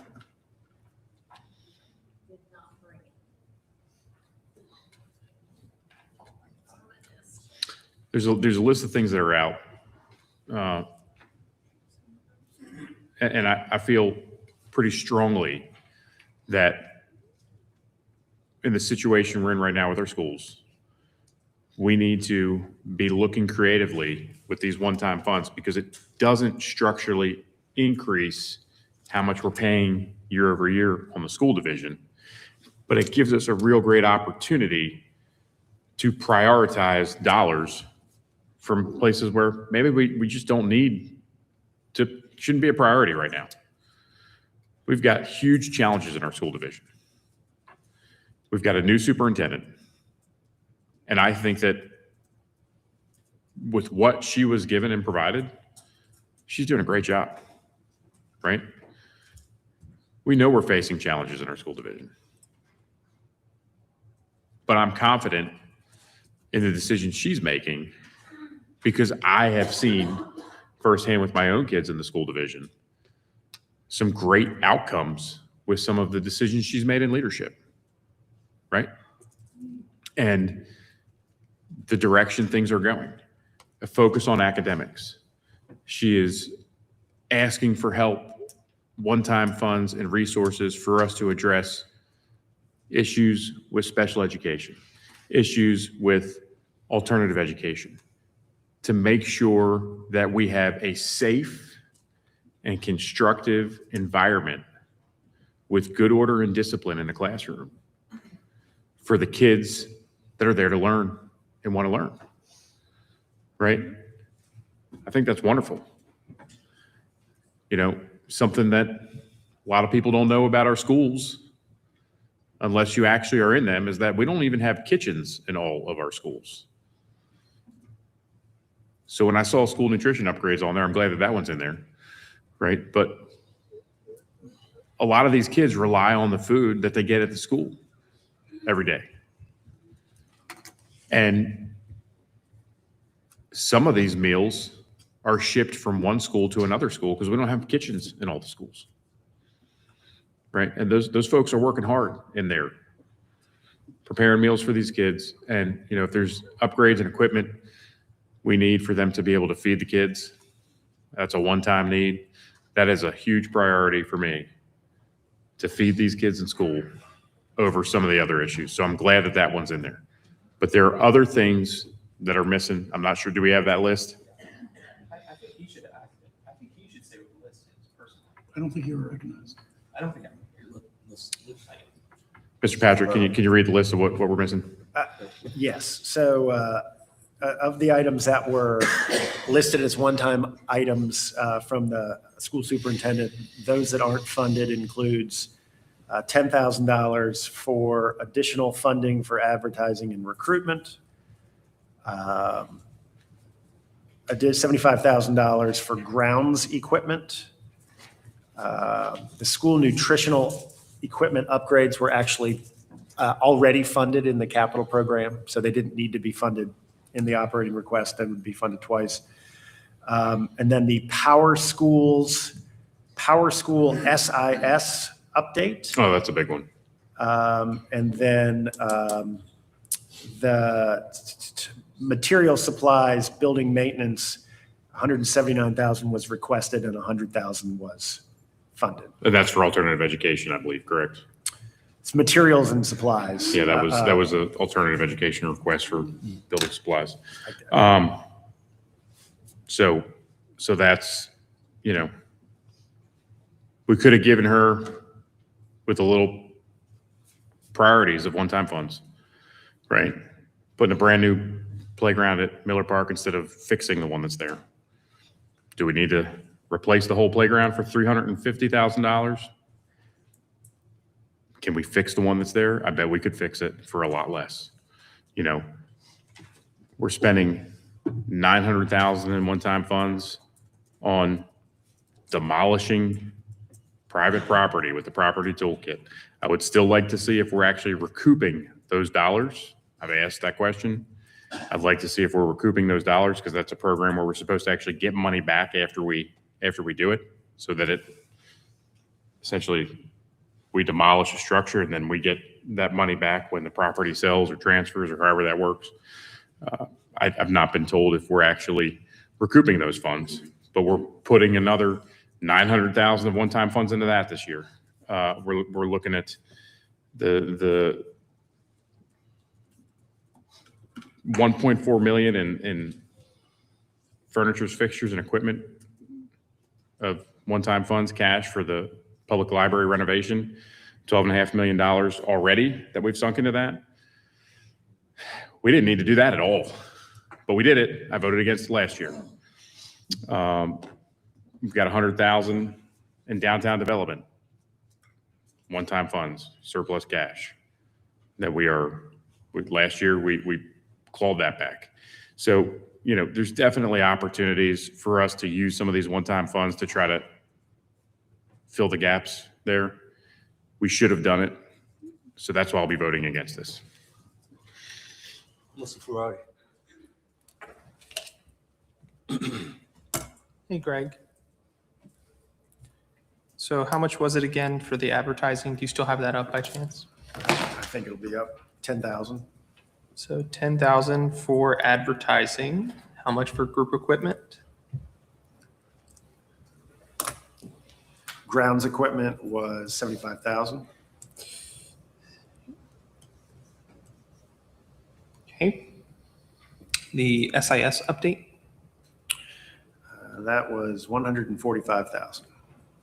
And then the building and maintenance, you said the bulk of it was funded. Would it be accurate to say 2/3 of that was funded approximately? The request was 179,000 and some change, and 100,000 was funded. So almost 60%. 60%.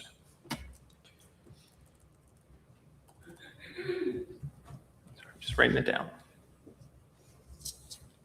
So that's the reason to vote against the largest local investment into Lynchburg City schools in the history of city? That's the reason. Ground equipment for $75,000 is the lack of funding on that is the reason to vote against teachers getting a pay raise? $10,000 in advertising is a reason to not support the investment into public education over the next year because of advertising? $10,000?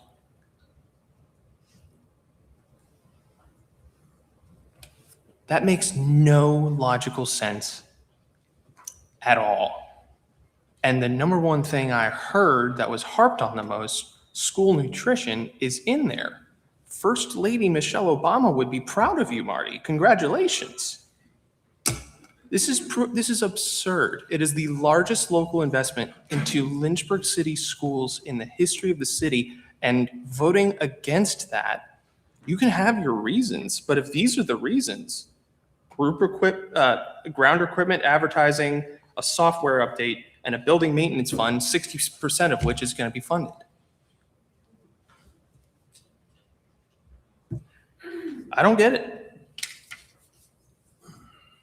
I support teachers. It's time to vote. Go ahead, Marty. I understand you don't get it because you don't have kids. I understand you don't get it because you're not married to a teacher. I understand you don't get it because you're never in the schools. Let's vote, please. Initiating the vote for approval now.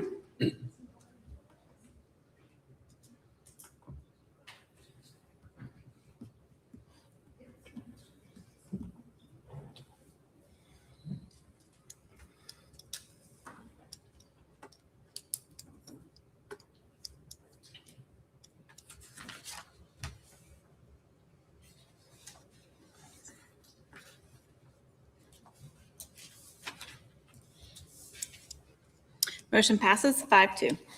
Mayor, may I interject? I have a question about an agenda item. Yes, sir. I may have misunderstood. The previous item before the schools, which was second reading, consideration of adopting ordinance 046A for operating fund budgets for all other funds except water and stormwater.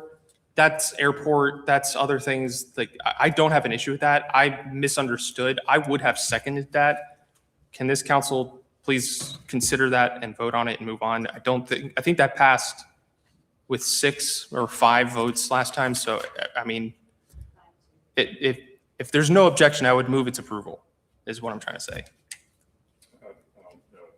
let's, I think you're okay, as long as the. I'm stating for the record that I misunderstood which item it was, so it's my fault. I would have seconded it otherwise, had I Yes. had realized it. So the motion did not fail by vote. It was simply by second. So if the group wants to reconsider it and have it for discussion and a vote, certainly you could do that. That would be my request. we make a motion. Mr. Alicia, you want to read it again? Sure. So this is adopting ordinance O-26-046A, appropriating the FY 2027 operating fund budgets for all other funds except for water fund and stormwater fund. Move for approval. And I would second. Second, you want to speak to your, Yes, I think we've spoken enough tonight. yes. Chris?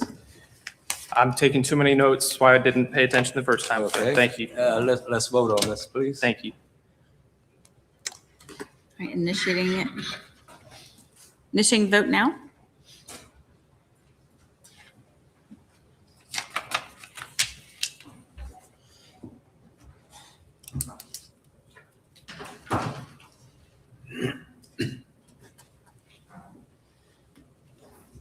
The motion passes 5-2.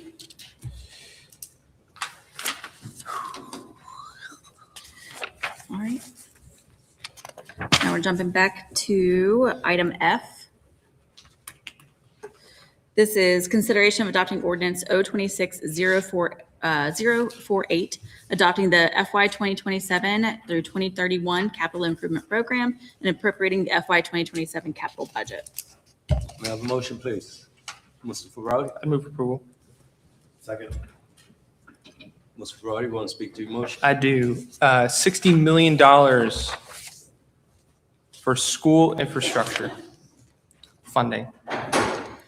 $60 million for school infrastructure funding from Lynchburg City Hall is unprecedented. Democrat council, Republican council, somewhere in the middle council, no council has done anything of the sort. And that alone is a reason why this council should adopt it unanimously. No capital budget is perfect. I have voted against the capital budget over 10 times through my tenure up here. Large part of it were some projects I disagreed with. Big bulk of it was the missing piece. Schools need to be fixed. This $60 million goes to the schools, to fix the schools. You cannot say you're for fixing the schools and vote against the capital improvement budget. It also fixes the library. I thought it was a little high. Okay, I recognize that. But then, at the back end of the library conversation, when we're actually trying to finish it, there's an attempt to remove parts of it. If you want to shelve a building, do just that. I don't want to shelve a building. I'd like a library for people to go to, for political parties to potentially meet and have meetings again. We used to do that quite often, actually. The local GOP used to meet there. It's a much better venue, I might submit.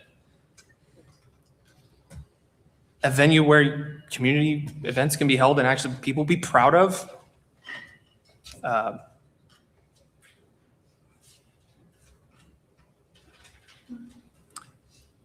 And then the pool.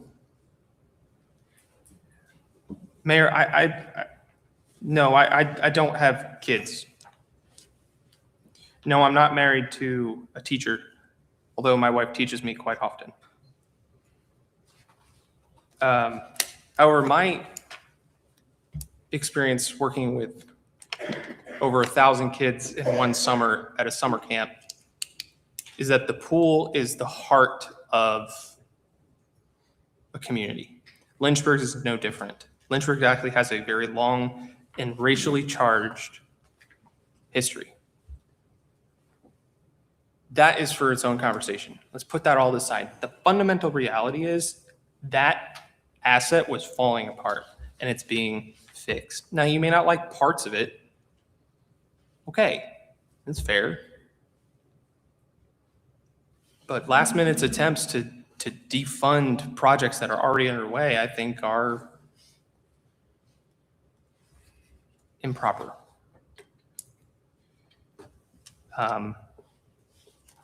So all I'm trying to say is no capital budget is going to be perfect. This capital budget funds the number one need we have, which is the school system to actually finally be fixed.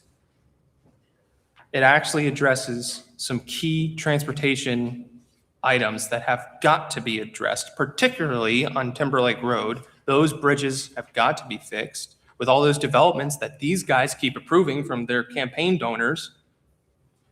We need to invest more in the transportation system. This budget does that.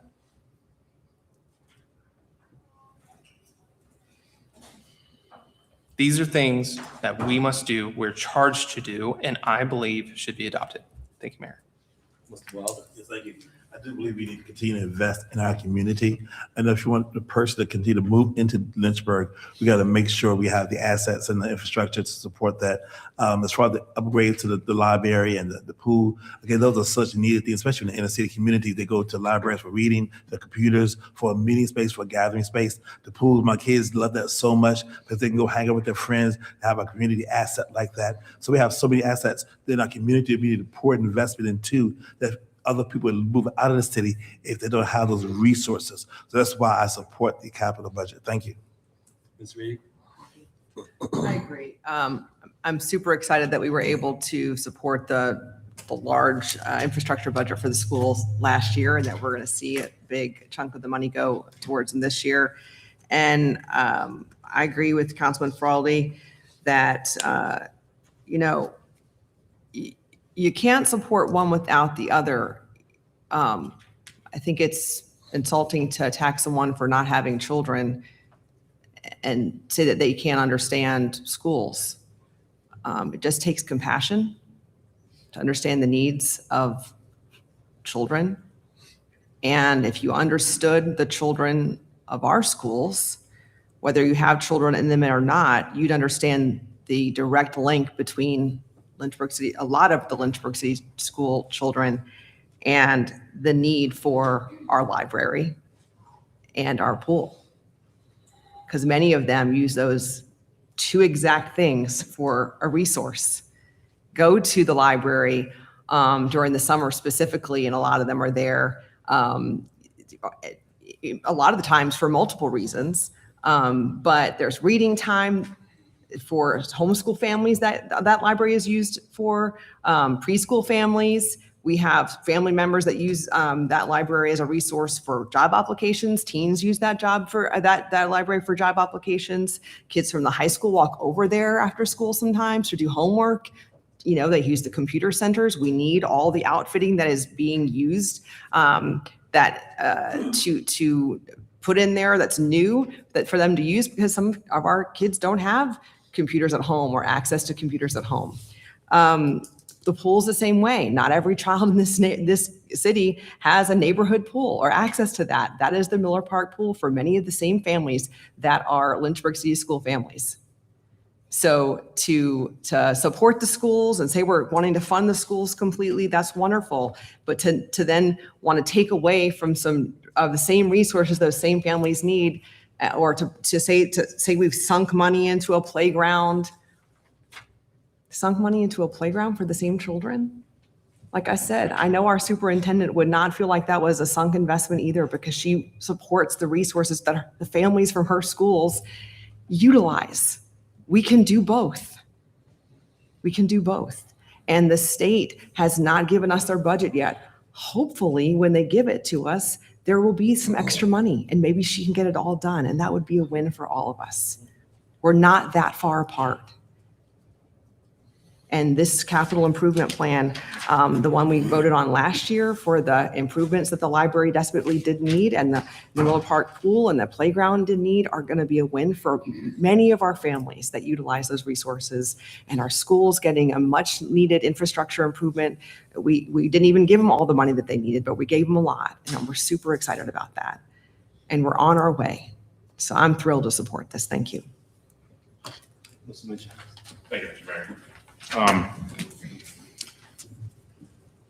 There are some things in the CIP that I support. There's some things that I oppose. I'm not going to be voting for it because simply I'm not going to continue to support, one, the way this process worked out, and two,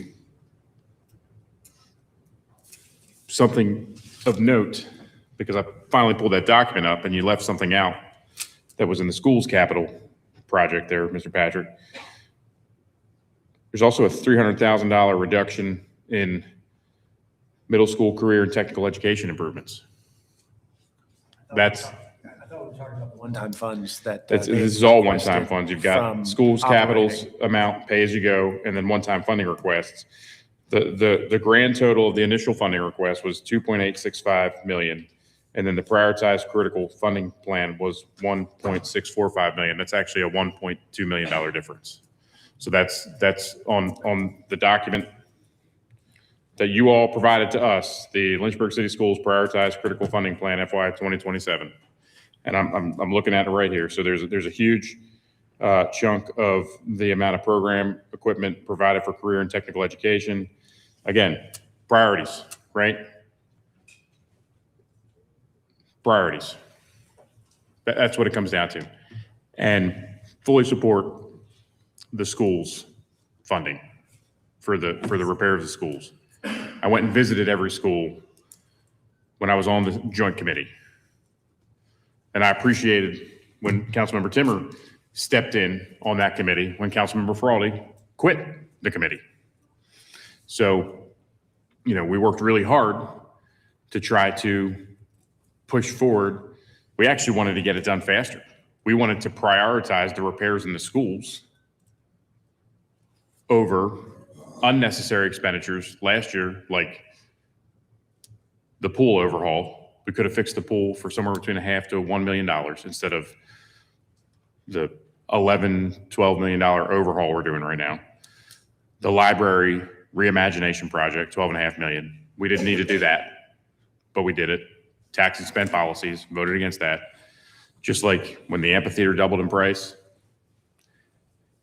and they approved that, I voted against that too. And that's big dollar amounts of your tax dollars that we're spending. And I just can't support those projects. There are things that I can support in the CIP. I support the infrastructure projects. I support the school repairs. I support the fire station repairs. But, like I've talked about previously, there used to be a process called the list where council members could put an item on the list and then it would take a majority vote to bring it back, right? They've taken complete control over what we get to, how we get to govern the spending of your tax dollars. The unelected bureaucrats have. It used to be a very deliberative process. Council member throws something on a list, majority votes to bring it back, boom, that's how it works. Nope, we can't do that anymore. I remember my first CIP debate. They had a complete demolition and rebuild of a parking garage downtown for close to $60 million. Even Democrat Mary Jane Dolan thought that was crazy, and we killed it and took it out. Right? It is time to stop rubber stamping these bureaucratic pipe dreams that you have to pay for and focus on what's truly necessary. That's what matters. We need to be the best at what government is required to do. And we need to be excellent stewards of your tax dollars. But all this extra stuff that's getting thrown in here for whatever reason, because some consultant dreamed it up, because it's on some comprehensive plan, whatever it may be. We don't need to be supporting those tax and spend policies. That's why I can't support this capital improvement program. Again, there's items in here I do support, but as a whole, because of the process, because of other things in here that I just can't support, I'm not supporting this capital improvement program. Mr. Dean. Thank you, Mr. Mayor. This may be my last opportunity to have a public opinion on this budget process, and I've obviously voted against a lot of it on principle, and I'm going to continue to do that. We know as citizens in Ward 3, we definitely get it, that there's a spending problem. We're spending more all the time, doing it again this year. We also know there's a high tax problem. And again, the taxes are going up mega this year. But something we don't talk about often is that we've got a debt problem. And what we do in this city with this CIP budget that's about to come before us is we throw it all on the credit card and pass it off to another generation to pay for it. And I've got kids and I've got a grandchild, and that is immoral. And we have, I think last check, over $400 million in debt that somebody's gonna have to pay someday. Maybe that's not a lot to somebody. It sounds like a lot to me. So yeah, we got a tax and spend problem. But I think we also got a little bit of a runaway, unsustainable debt problem. And I support some of the items on the CIP budget too. Some of them I don't. But in the long term, this process has got to change. And hopefully the people will help make some changes and send some people to make some changes, because I don't see it as sustainable for us to continue down this road. And I'm going to sound a clarion call right now that if something doesn't change, we're headed to a situation where I'm not exactly sure where it ends up, but if you were doing this as a family, spending too much, borrowing too much, I think we all know where that ends up. And government really is no different. We don't print money here. That's the federal government. We got to have a balanced budget. And throwing things on the CIP credit card is it's really great. It makes you feel good. But a lot of the people that are doing that aren't going to be around when the bill comes due. So we need to be careful what we're doing, and that's why I'm going to vote against this particular part of the budget as well. Ms. Toomer. Thank you, Mr. Mayor. I greatly appreciate both of your comments, but especially Mr. Deemer's comments, and they really resonate with me. I'm a little bit, I'm going to echo, but I'm actually voting for this, and I'll explain why. I voted against the last CIP. I still stand by that vote, not because I don't think we should have a nice pool or don't think we should have a quality library, but actually because of how some of the information came forward and how it was incongruent with information I had directly received from vendors and how our money should be spent in that context. I've spoken about it a number of times, haven't seen it reported on, looking at you. But I've spoken to that a number of times. So voted against that CIP. There are projects in this CIP that I am for. I am for the school improvements. Hands down, they're absolutely needed. There are critical issues in our schools when it comes to the infrastructure. We've got to do that.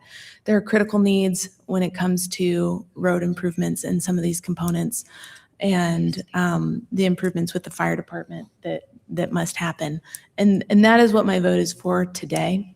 The pool and the library, they've already been passed. So my vote on this CIP is not a reflection of that so much, but I do want to re-echo what Mr. Deemer said, and I believe that this is a larger issue in the budget process. If we continue to inflate the CIP, that's what ultimately is going to drive our real estate rate, because it is the priority of what we have to address when it comes to our financial policies. The first thing you deal with is debt service and making sure that you're covering that debt service at a certain percentage of your revenues. So if we continue to inflate out the CIP, it demands greater revenues in how we structure the taxes in the future. So we have to take that into consideration rather than just look at the fact that there might be a lower payment on the debt service today. This was brought up earlier in a work session. Well, what about, Mr. Feraldi brought this up actually in the context of the work session. What does that mean 5-10 years from now when those rates adjust? We're paying on other components of the debt. So I will be voting in favor today, predominantly for the schools. Kind of aligned with some of what Mr. Feraldi said. I completely support my colleagues in voting against it because of some of the other components that have been included, and all are relevant and pertinent to this discussion. So I'm grateful that we were able to have it. And with that, I will call the vote. Let's vote. Let's vote, please. Initiating the vote for approval now.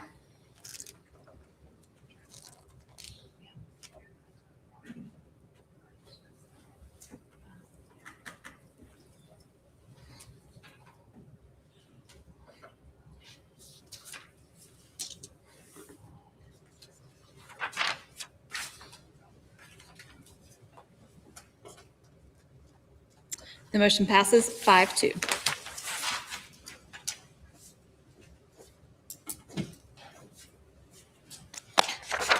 All right, item G. Consideration of adopting ordinance 026049, appropriating $50,000 of the FY 2027 reserve for contingencies for use by the city manager. Move for approval. Second. I'll speak to you. Motion, Mr. Dr. Wilder. You know, again, he has discretion for certain items. I'm not, for certain items, for what he's been dealt with. We need to give him more discretion because he has dealt with a lot. But again, I rest my comments there. Ms. Reed. I have nothing to add. Mr. Deemer. Thank you, Mr. Mayor. I had a press conference right out here in the hallway about a month ago or something like that, where I basically made it clear that I was just trying to find out information on how to do a forensic audit of the third floor of City Hall, because there were a lot of questions that a lot of us had on the way things were going. And we never got answers to those questions. And all I was doing was asking, what's the process? Because localities do this regularly on a weekly basis across the Commonwealth of Virginia. Ask for forensic audits. That's the way you answer the questions. If you haven't done anything wrong, then it should show up in a nice independent third party. And it wasn't a vote for doing it. It was just calling for, can you just explain the process of doing and requesting and paying for a third party external independent audit of the third floor of this building? And I was told that the third floor had looked at everything and they had determined that everything was fine. They didn't see any problem with themselves. That's not the way it works in the Commonwealth of Virginia. And I'm going to continue to ask for that audit, or at least just an explanation on how to do it. That's all I was asking for. And I was heckled by some of the city staff who interrupted my press conference, which was totally inappropriate. Things have got to change. This culture down here, obviously everybody sees some problems with independent little things of it, but it's a bigger issue, and it's an overriding issue that this is a big spending budget. It's wholly created by one person in this town, pretty much. Any attempt to change it was thwarted. We had priorities for nutrition and special ed, and they had priorities for playgrounds. That's a great debate. We had it, we lost. And that's the way we decide things. People are paying attention. I actually agreed with about 90% of what Mr. Bremer said about public education tonight. I found a lot in common with what you said, Mike. I want to support, and I have supported our public education. And one student throwing chaos in the classroom is a horrible thing. But ultimately, we've got to make some decisions going forward in this city of who we want to be. And I hope that the city we want to be wants a city manager who's open and transparent and doesn't think investigating himself is the proper way to do an investigation. So I'll be voting against this. Mr. Mission. You know, I've just got to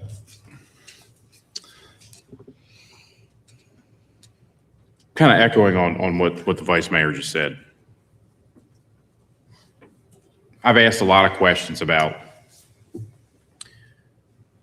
information I received regarding credit card transactions.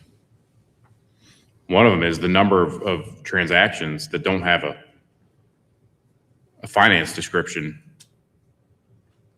at all in them. Because if you look at the blank number, I've got the spreadsheet in front of me right now, where there's nothing at all in the finance description, which is an expense description. That total ends up being, on this particular spreadsheet of transactions, over $70,000 of your tax money with no expense description. And when I see that, and I see things on it, airports, hotels,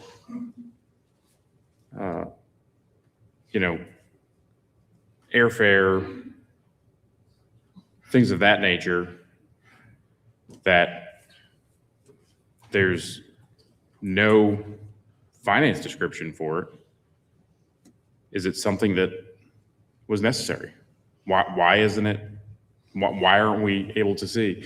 If you have a credit card where you work and you make a purchase on that credit card, I'm sure on that company credit card, you have to explain what it was. One of the other things that really caught my attention too is the way some of the money is spent. And when I look at how money's spent and I see things like, let me see here, flowers, right?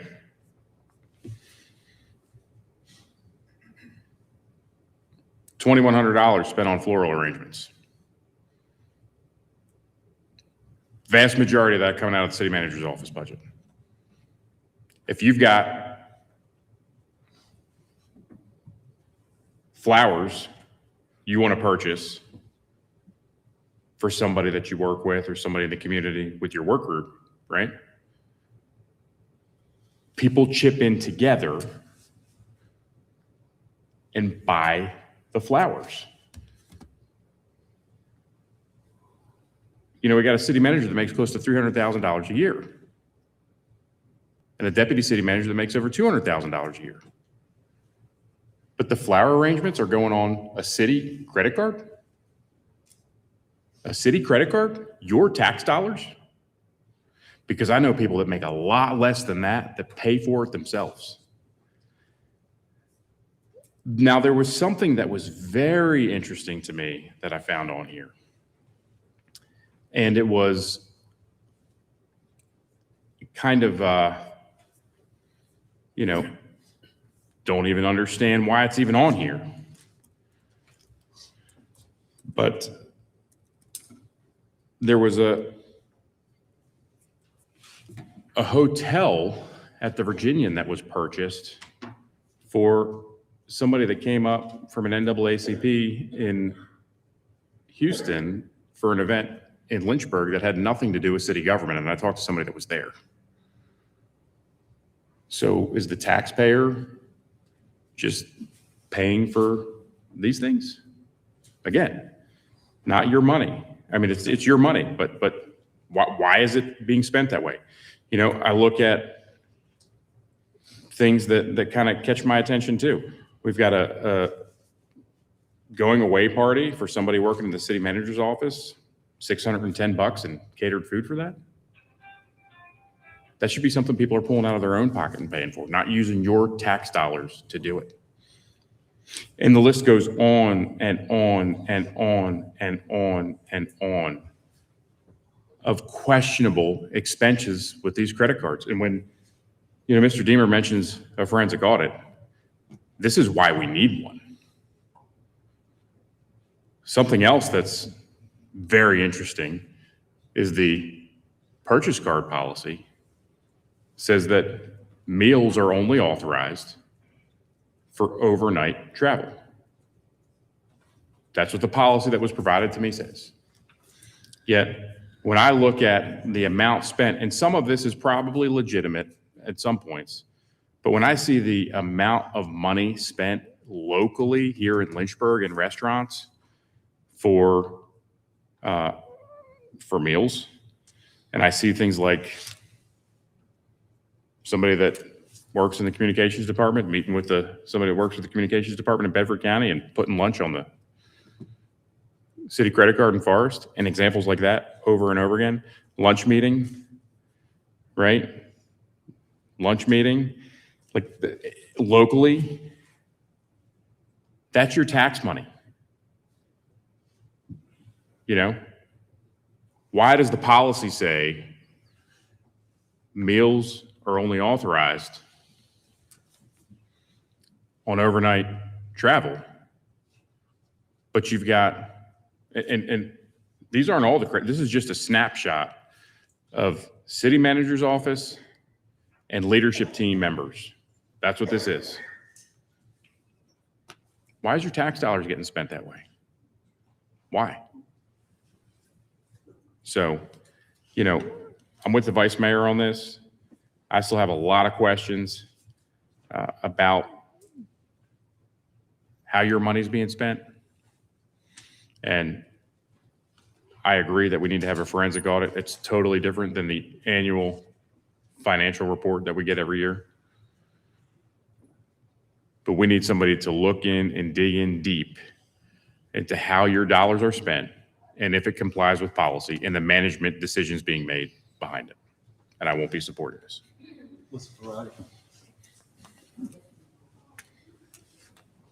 Independent Auditor's Report. Brown Edwards. There it is, folks. Not a forensic audit. Marty, I did my best not to cut you off tonight. Please do the same respect. As much as you want me to. Here it is, folks. This is the audit. Media. Here it is. And for reference, I won't tell you where you can get it, but if you go to a certain website associated with one of the 7 of us, you can actually get a direct link to it. Imagine which one it is.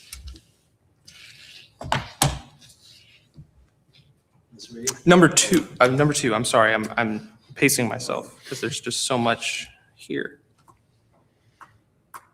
How many times did any member of this dang council take a free meal in that back room and stuff their faces full of food paid for by the taxpayers? I guarantee you there are at least 2 hypocrites up here, both over there. And those men need to be answering that simple question, because my campaign finance report, every time I eat here or at University of Lynchburg, I'm paying my way. It is disingenuous to insinuate that something is wrong in the city manager's office when they are piling their stomachs full of taxpayer-funded money and food and engrossing themselves. It's ridiculous. Also, I would like to point out, I've seen a video recently that says if Councilmember Missions doesn't get his way with these problems, he's going to run for city council to find solutions for them. I believe that was a threat. I believe that's been his intent for these last 4 years. And I believe that's what he's been trying to do to each and every one of you, these city staff. And I believe that's what he's been trying to do to anyone who stands in his way, because he got fired and he just can't stand it. That's the reality. And by the way, the only reason I didn't say point of order is because it wouldn't have gone anywhere. The reality is none of this has anything to do with the $50,000 for the city manager to pay for things. Good riddance. Thank you. A couple of things. One, I wanted to make it clear for the record that when we were, and I distinctly remember this, presented the budget this year, I recall the city manager telling us it was our budget, not his budget. I recall him saying, I'm presenting to you your budget. So I want to be clear about that, not his budget, because there's been so many accusations hurled at him today. I can't even keep them all straight. And it's not me defending him. It's just making things factual, because there's been so many lies. I don't even know how to unravel them all. So that's the first one. Secondly, we continue to talk about the taxpayer dollars and being good stewards of the taxpayer dollars and misspending and misusing taxpayer dollars. We have someone up here attacking our city manager and his use of taxpayer dollars while we were reminded tonight, cost the city upwards of $200,000 in a lawsuit. Someone's done the FOIA records of his FOIA requests. That's cost tons of money too. And let me explain to someone who I don't recall being a CEO, how it is to be someone that's a CEO when you have to take people out and you have an expense account. You don't have people chip in necessarily always, especially at the level of a city manager, which I'm not at. He represents our whole city. If someone passes away and he's sending flowers, I'm assuming he's sending it on behalf of the entire city in some pretty significant circumstances. For example, when Dr. Cardwell passed away, who is a significant person in our city, he's not going to be like, hey, Greg, can you give me a 20? Hey, Shaq, you got a 5? No. That's not what a city manager does. He uses his expense account to send something that is representative of what a city CEO would do and send the appropriate type of flower for someone like Dr. Owen Cardwell, who deserved something lovely. And I assume if we had to approve something for him, which we don't, because he's in his own lane as the CEO of this city, we would say that's acceptable. And by the way, as the CEO of this city, he is entertaining people coming here who we're hoping will do business with us. And hopefully will bring their businesses here. And hopefully will invest in our city so that they will help grow our tax base, so that we will have more revenue, so we can reduce the burden on our citizens, which is the goal. And he's working with our city attorney, who's helping sign contracts for our city to help that happen. So he needs to be able to spend those dollars on his credit card that you're questioning, if we're going to go there, which wasn't really part of this, but you went there, so I'm going to go there with you. That is the job of someone who is in his position, whether you like him or not, vendetta or not. That is what someone in his position, cities across America, does. A good one does.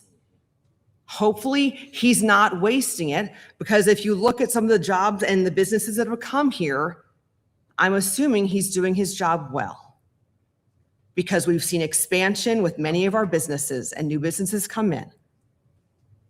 You may not agree with who's having lunch with whom across the county and in the city. That's not up to you. If the audit is clear and we're not getting in trouble, then we're okay. And if there was something flagged on the audit, then we should be concerned. But the witch hunt that we've all watched ensue for the last almost 4 years, everybody can see it. And the video that we've now all seen that you basically told everybody you were going to do is so obvious to all of us. Point of order. I'm done. Point of order. Still want to do it. Her rule very specifically says that we're not to campaign, and referring to campaign videos is a serious violation of that rule. And I would hope that we would refrain from any campaigning up here whatsoever. Whose video is it? Mr. Mayor. She didn't have a video of her campaigning. I didn't say she did. I didn't say. Campaigning up here is improper, Mr. Mayor. Please rule on my point of order. Whose video was it? It's not germane. Mr. Mayor. She just said it. How could it not be germane?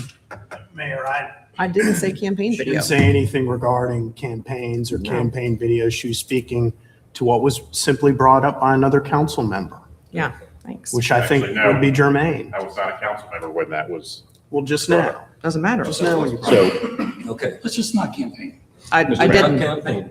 Thank you, Kurt. Didn't. Monty, thank you, Mr. Mayor. gotta get Mr. on. Mayor, if Councilmember Reed would opine for a question, I do have one simple question for her about what you just said. No. The question is, she mentioned lies. I would like to know what those lies are. I'm not answering questions. She don't want to answer your question. Well, I cannot force her to answer the question, but again, Okay. no, Mr. Mayor, I still have the floor. I'm speaking to this. There was just, you just allowed the two of them to just accost me verbally for like 15 minutes, and you just want to move on? Yes, sir. You're campaigning right now. No, That's I'm what you're not. doing. No, I'm not. So the reality is, You campaign. no, I'm not. The reality is,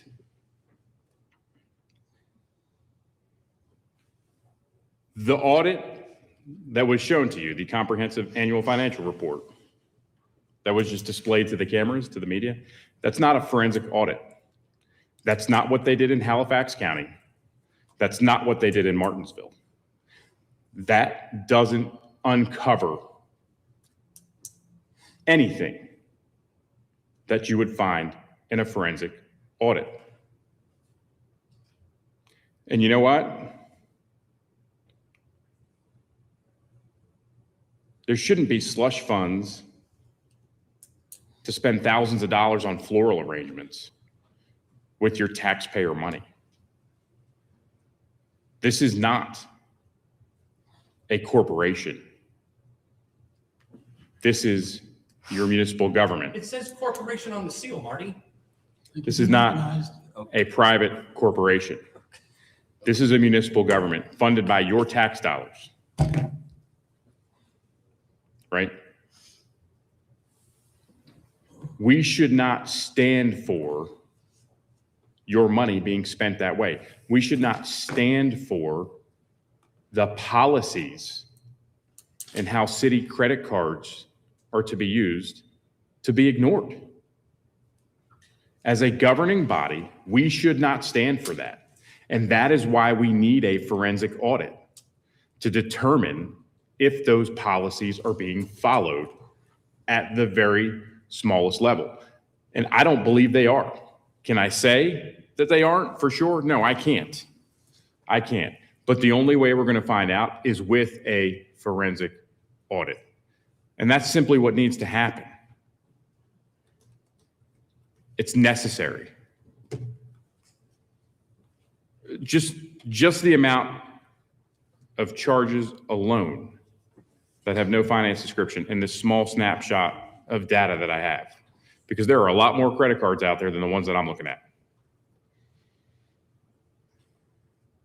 And if your position is, we don't want to look into it, and then attack me personally because I care about how your tax dollars are being spent, if that's your approach, so be it. But that's what this is about.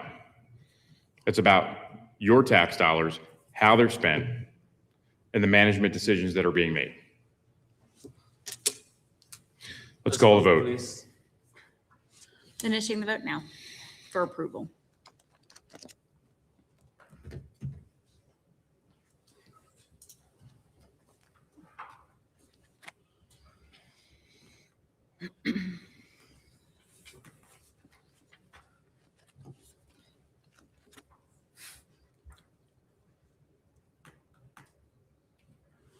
Motion passes 5-2.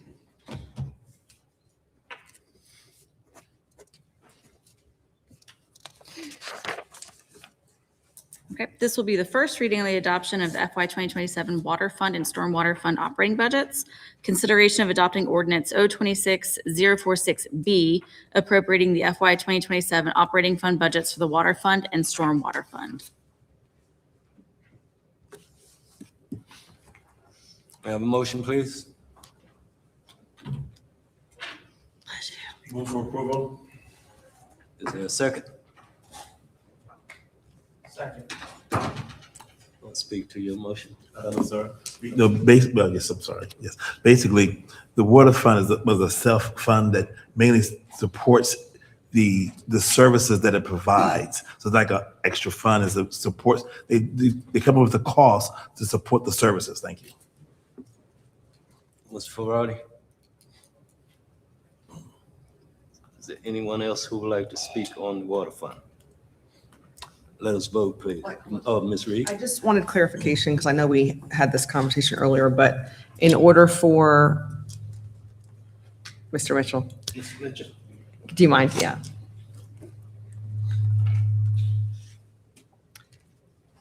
In order for you to receive the 15 million we discussed earlier in work session, right, we need to pass this? So If we don't pass- this is the amended water fund budget that takes into account the cuts that had to take place in order to, correct? Yeah, this budget reflects the water and stormwater budgets without rate increases. Without the rate increase? Correct. Yeah, correct. So the projects that were discussed earlier, as well as the operating budgets, would be cut based upon the discussions earlier. They would be cut if we pass this one. Correct. So we need to pass the one with the increases in order for you to get the 15 million? Do you want to No, speak to it's that? separate? Oh. Sorry, So- that's what I'm clarifying, So because it was so confusing. There were so many conversations, yeah. the $15 million does come with certainly a commitment that we would increase rates at a regular basis. Again, the conversation I had with the Virginia Department of Health related to that, they did not absolutely commit one way or another if we did not pass a rate increase this year. But because that will be reviewed in the process, it certainly could have the potential of impacting particularly the $7.5 million grant that's associated with that.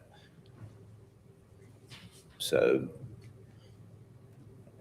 I don't know if I'm explaining that correctly. No, you but- are, but Okay. so we don't know. So right now, we had to amend our CIP and our operating budgets to account for the no rate increases. Right. So the CIP was amended as well as the operating budget was amended. So at this point, the projects that we outlined at the work session today will be eliminated from the CIP, as well as the potential of jeopardizing the $15 million from the Virginia Department of Health. They'd be deferred on the CIP. Correct. They would be deferred, assuming that there'd be rate increases in the future to fund them. Got it. Okay, thank you. Well, No, nothing else. is there anyone else? Mr. Deemer? Thank you, Mr. Mayor. This one's really a conundrum for me. People need to understand this is a separate fund, and it funds itself.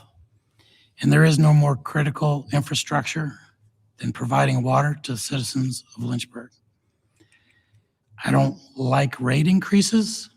I don't like paying more on my water bill more than anybody else. But we got crumbling water mains and pipes, and I've seen them firsthand. When I ran for office, I made it very clear that there was a lot of neglect that happened in previous councils to our infrastructure, whether it's school buildings that are crumbling or infrastructure like water pipes, that we're barely meeting the maintenance on to keep those pipes running. And if you turn on your shower in the morning and it doesn't work, or if you turn on your sink, it doesn't work, and you need water to drink, this is critical. And this is a self-funding thing. And if it's not self-funding with the fee that we're paying, then it ought to be. It ought to pay for itself.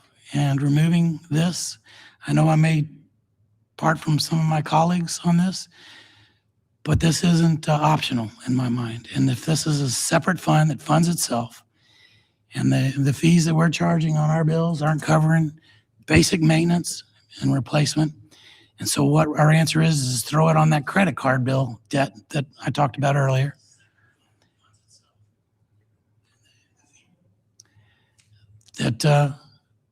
That's not sustainable either. This isn't optional. This is our water.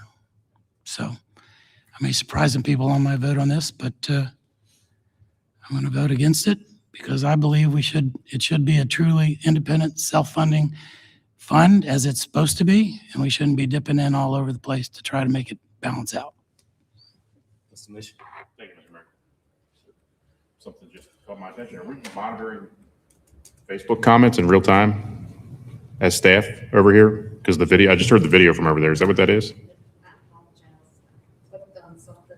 It started playing even though it's on silent, so. Just wondering if No. we're like real-time monitoring and Nope, hiding or deleting Facebook comments. That's all I was curious about.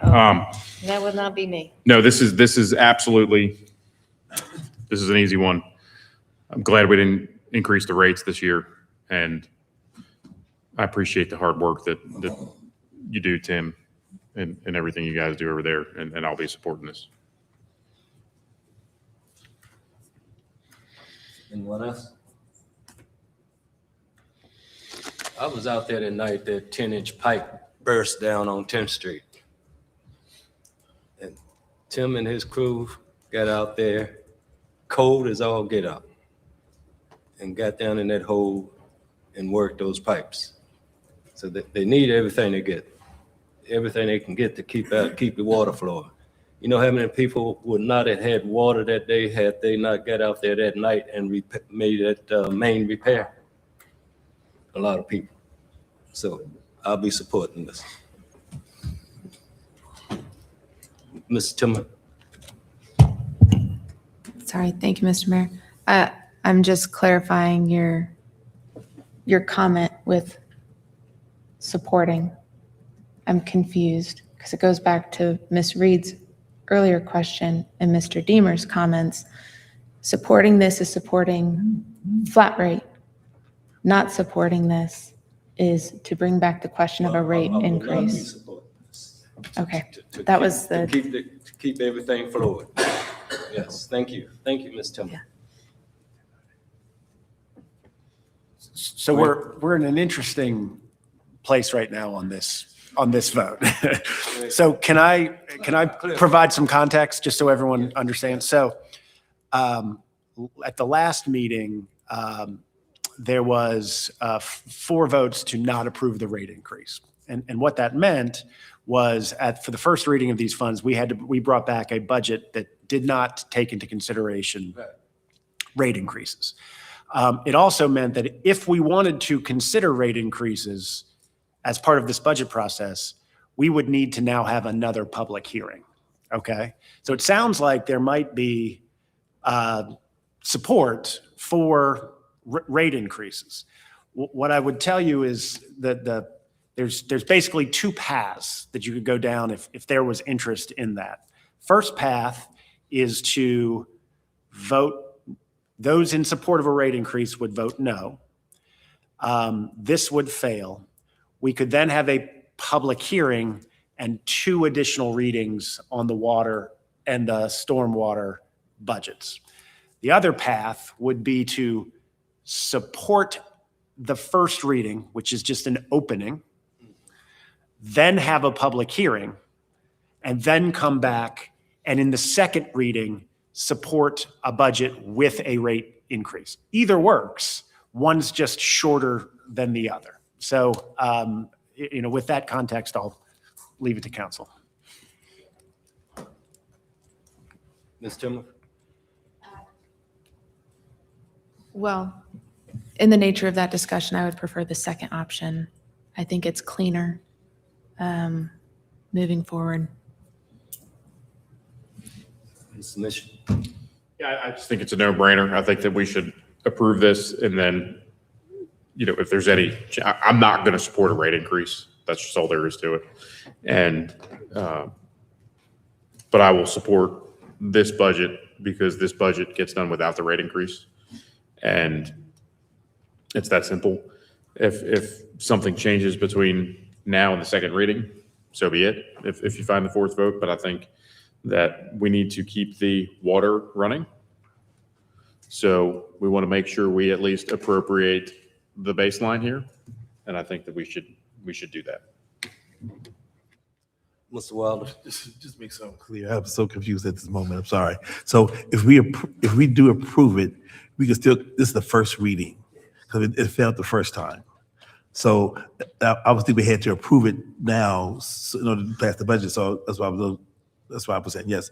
So if we do approve it now, we can still come back at the next time and do an increase if we need to. Possibly. One option might be to approve and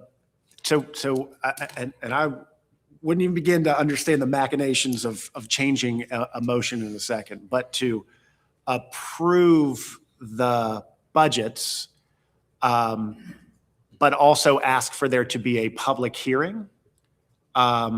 That way, the next time council came back to debate the water and the stormwater budgets, there would be a path for council to either approve the budgets with the rate increase or not, but not having that public hearing wouldn't provide that option. So again, I'd leave it to council. So you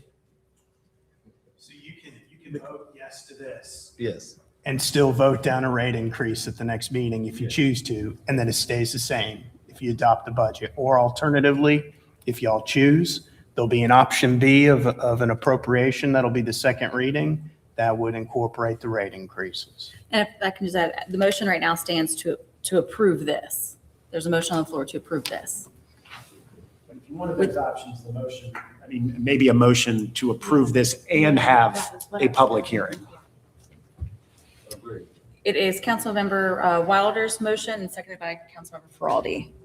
Can I amend my motion to amend it and to include the public hearing? Can I do that? I think that'd be fine. So If there's that- no objection from council members to simply consider it, Yeah. that'd be fine. Okay. Yes. Great. Okay, let's vote. Mr. Mission. Always going to support anytime we get to hear from the public on something. So it's easy to approve the public hearing. I still won't support a rate increase, but I will approve the motion as it stands and appreciate the addition of the public hearing. Let's vote, please. All right, initiating the vote to approve with the public hearing.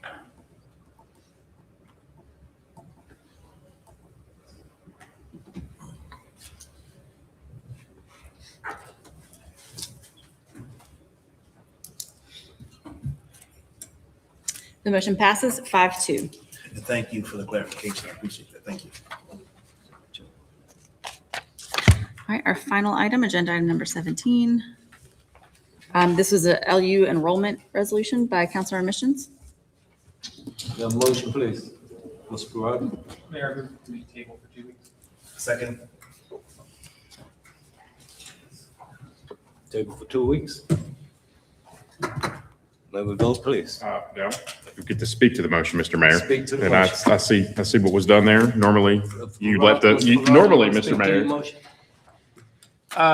Only that I haven't had a discussion with Liberty over the phone, in writing, and considering the nature of this, I would like to have that conversation with them myself, so I can make an informed decision on the matter. And if this warrants my support in 2 weeks, we'll consider it then. Mr. Wilder, want to speak to you second? We've already discussed it, and then also it doesn't have a bearing on the outcome of what we did. So that's why I really don't think it's necessary, but I do agree with holding it off. Mr. Missions. Thank you, Mr. Mayor, and thank you for demonstrating that you always look to the left and plan things with Mr. Ferraldi first. Yes. And thank you for actually owning that for the public, that you do that. Yes, I can do what I want to do. I can So look any way I wanna look. it's pretty interesting how that all went down. But, you know, the reality here is that staff went up to New York with information that wasn't backed up about the enrollment figures of Liberty University and delivered that to the bond rating agencies. Now, they're tabling this because they don't want to vote on it, because they don't want to hold staff accountable. I voted against the certification of the closed session because there was information in the closed session that did not have anything to do with the agenda item. And one thing I will tell you loud and clear is that city staff violated the Freedom of Information Act. The city attorney actually said the information that they provided to us up there were public records, but they did not disclose that to me when I asked in an email that they even existed. It's a violation of the law. And you know what? That's a problem. You can't have a bureaucracy ignoring transparency laws. So the reality here is we've got a resolution that says, you know what? We're going to correct the record because there's false information that's been put out there. Information that Liberty themselves has contradicted about enrollment figures that went to the bond rating agency. And we're going to train and equip people and put policy in place to make sure these things don't happen again. That's what this resolution is all about. It's very simple. It's very simple. But some people just simply do not have the courage to vote for it. And that's why they're tabling it. You know, I got to listen to somebody up here on this dais try to explain to me what my conversations were with people when they were not even a part of it. Those are the kind of things that happen, right? The same person, keep in mind, that has said up here on this dais, you tell people what you want them to believe, not tell them the truth. You tell people what you want them to believe. Councilmember Reed, that's not what you do. You tell people the truth, not what you want them to believe. Doesn't work. Doesn't work on me. So the reality here is they just don't have the courage to vote on a resolution to say, you know what? We're going to make sure we correct the record. We're going to make sure that we don't get ourselves in any kind of potential compliance issue with the SEC. Pretty big deal, right? And that we report back to how did this happen in the first place. But I'll tell you, the thing that was the most shocking to me to find out upstairs in that closed session that had nothing to do with why we went into closed session was that when I asked for something that backed up what they said, that backed up the figures, they never told me anything existed. That's a violation of the Freedom of Information Act, because then they turn around and they give us something today that they say is a public record, but it wasn't subject to disclosure. And then in addition to that, it's also kind of interesting because it sounds to me like the information that got shared was not supposed to be shared, maybe. And, you know, the same person that said that the information that she got ahead of herself in an email, right? Then turns around and says the information is accurate. Today, I ask, was the information provided in writing? How can you taking something to a bond rating agency for our credit rating for municipal bonds for the entire city that wasn't even backed up in writing? You know, it's just unfortunate. I will be voting against tabling the motion because the longer this hangs out there, the longer potential people could be looking at this information. You know, it's in an S&P report that Liberty University's enrollment is going to increase to 30,000 on campus in 5 years. That would be almost a 20% population increase for the city. I challenge you to find a city in the United States that is projecting a 20% population in the next 5 years. You're not going to. And as long as that information is hanging out there, there's the potential for investors to look at that and then, hey, you know what? I need to buy property to build more storage units. I need to buy property to build more college housing. And then to realize that that's not true, they could end up losing money over it. All because we're not willing to simply correct the record and own it. But you know what? There's information out there that's conflicting because we said the city, somebody on the city, on behalf of the city, put this out there. Liberty University has contradicted it with an official statement. It's that simple. But I'm very, very disappointed to find out about the complete and total,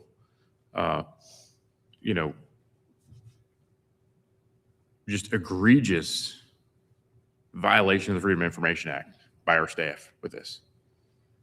To not even acknowledge that something existed. And it makes me question how they treat you all when you ask for information. How do they treat the press when the press asks for information? Right? Do you guys get the same roadblocks? I will not be voting in favor of tabling this motion, but I will make a substitute motion to adopt the resolution with some changes, and those changes I will list out would be to incorporate the number 1 clause on Councilmember Timmer's resolution that she brought forward, the number 2 clause, the number 3 clause, her 5th clause, and her 6th clause in place of mine on the resolving clauses. And I've got it all typed out here, but we saw it today. And then adding at the end, be it further resolved that the city attorney shall report back to council on the status of these actions within 30 days of adoption. So I'll make that as a substitute motion to adopt it with those changes, incorporating the language from your resolution on the resolving clauses. We have a motion. We have a motion. I will second. I'll second. You want to speak to your second? Are you done speaking? I'm done. Okay, thank you, Mr. Mayor.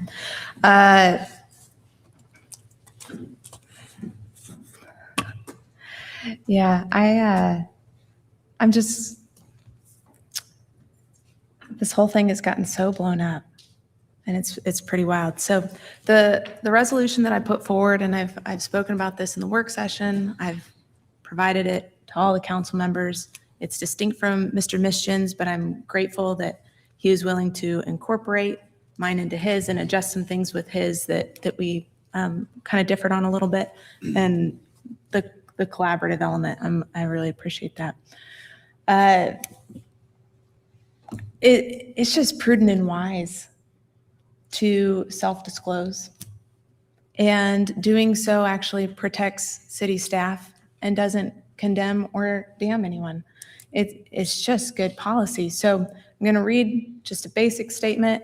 We can move to the vote, but I believe 2 measured and constructive steps would serve the long-term interests of the city and the taxpayers. The first is that it is prudent and wise for the city manager to review the city's existing policies and procedures for the preparation, sourcing, verification, and communication of information provided to credit rating agencies and the public. The goal of such a review should be to identify any opportunities to strengthen our internal controls so as to minimize the possibility of future misunderstandings or the unintentional provision of information that later proves unreliable or may have simply changed over time.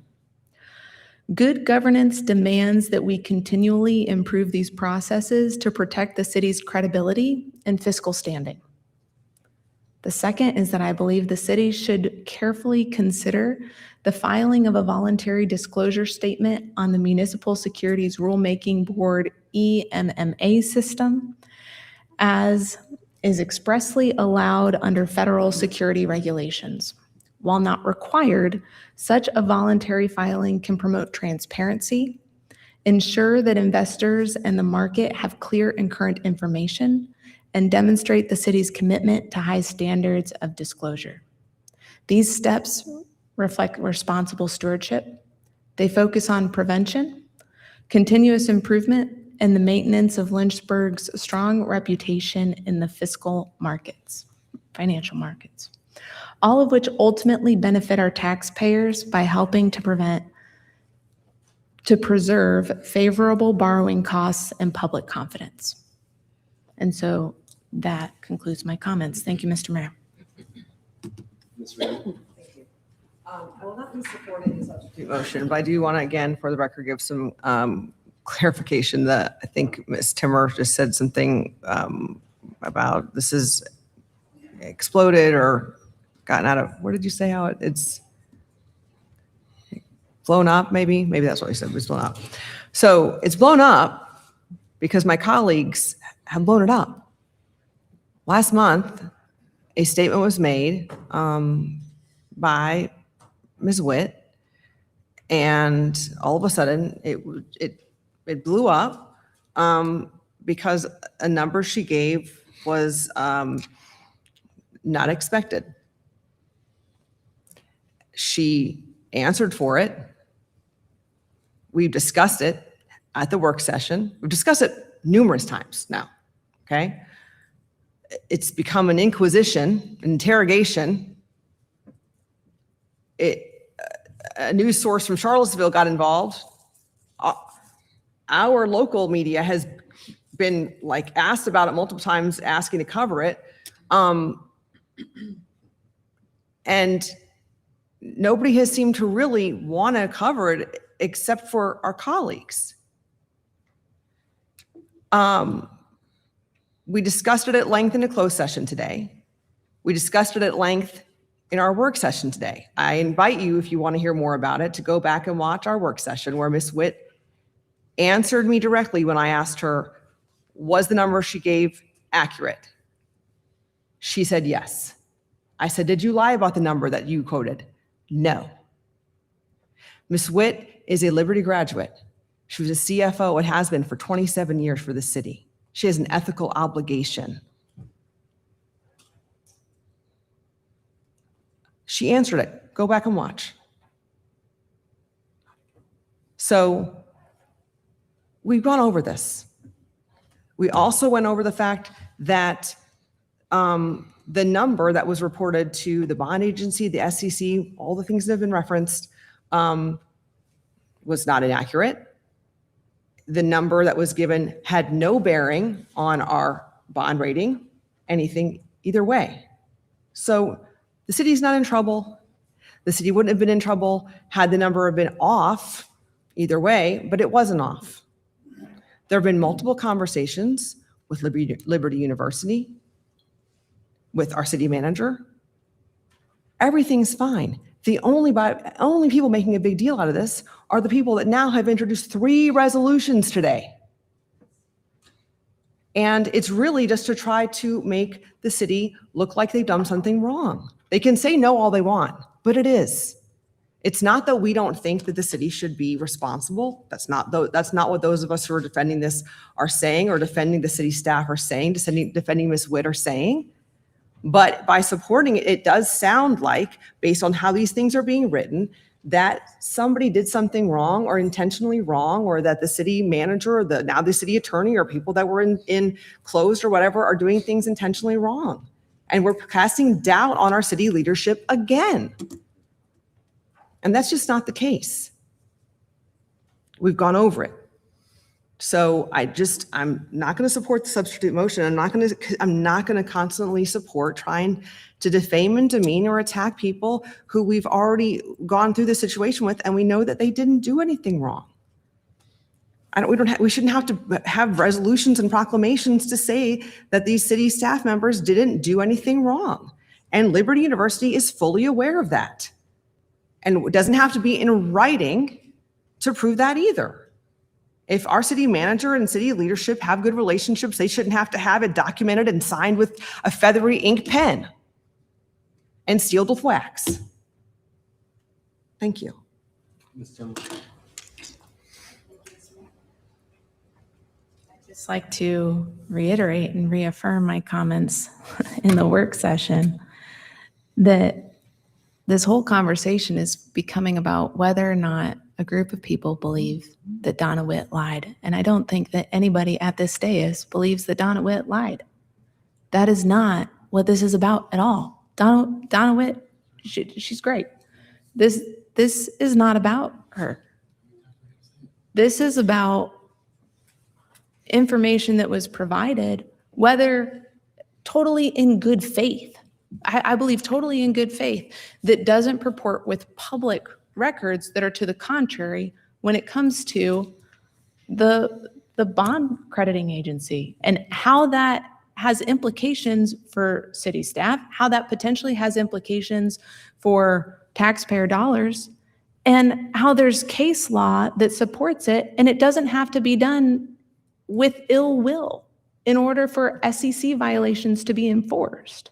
So this is, I was very hopeful in bringing forward my resolution in the way that it was worded, and we've merged some things and we've adjusted some things, but essentially this is just talking about, hey, the city manager can put together some policies for recommendations in the future.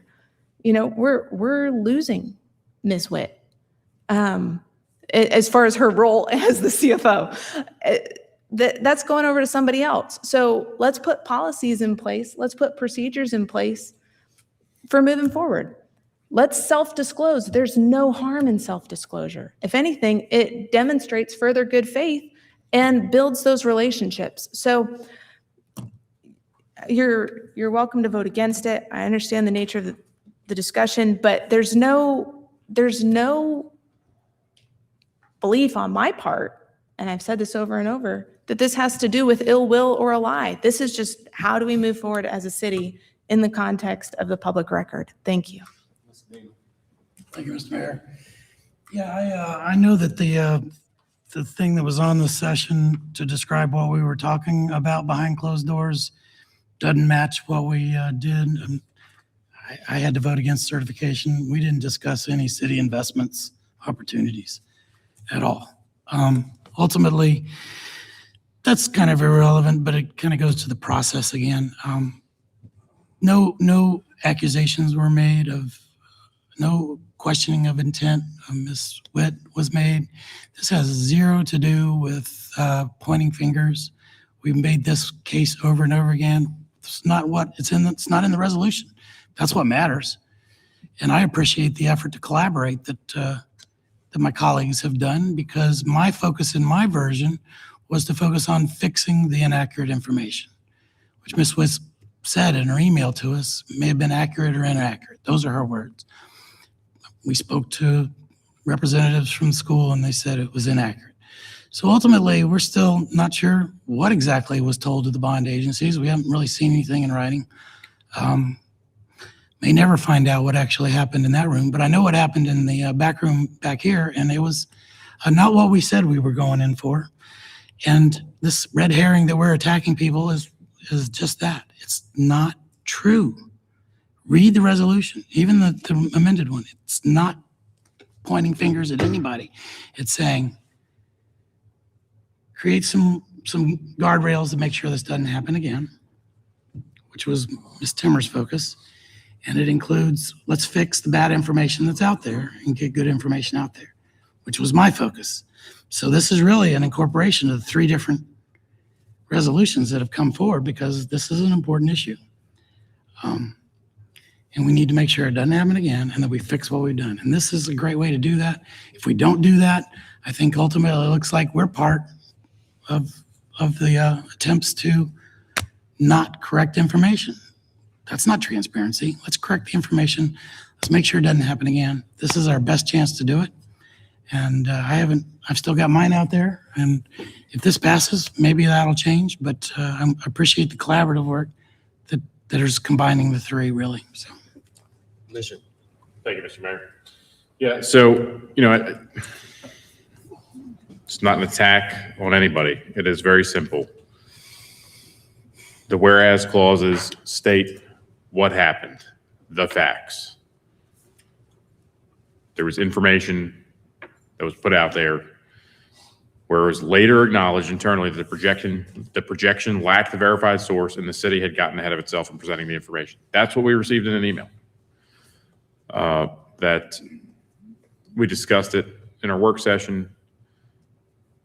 It discusses the anti-fraud provisions, what they are of the federal securities laws, and then that city council has a commitment to full compliance with these obligations to maintain high standards of transparency and accuracy and to protect the interests of the city's taxpayers and its long-term access to the capital markets. And then it simply asks that the record be corrected, that we file a voluntary event notice, self-disclosure, as Councilmember Timmer brought up, that we make sure that that supplemental disclosure material is available to potential bondholders, that we review and update our disclosure policies and procedures as a municipal government. And, you know, this is interesting because we actually, it's kind of interesting timing on this with Ms. Witt, and I don't believe that at all that she had any ill intent or that this was on purpose or any of that, right? But she, you know, it's out there that she's retiring at the end of the fiscal year. But it's kind of an interesting situation that we find ourselves in, because this is the one staff member that, according to city code, if our city manager complies with city code, he can't hire without our approval. Because Chapter 18 of Lynchburg City Code, Article 2, Section 1816 says, regarding the Director of Finance, the city manager shall appoint a director subject to the approval of the city council. So it creates an opportunity for us to ask questions, or it should, of any potential new CFOs on what their position will be with self-disclosure in situations like this. So, interesting time, interesting opportunity. We should support the substitute motion. We should get this corrected tonight. Well, we should get the resolution adopted tonight so that it can, the beginning of the correction and the self-disclosure can happen. I'll be obviously voting in favor of this. All right, let's vote on the substitute motion, please. Motion for Councilmember Mischin's resolution, but with the clauses from Councilor Timmers. That was clause 1, 2, 3, and 6. Let me read it off to you real quick. Hold on. Let me pull it up just so we've got it. So it would be her number 1, her number 2, her number 3, my number 4, then her number 5, her number 6, no effective date. That was a section in mine. And then at the end, adding, be it further resolved that the city attorney shall report back to the council on the status of these within 30 days of adoption. If you need, I can email it to you. You want me to do that? Got it. Thank you. All right, initiating the vote now for the substitute motion.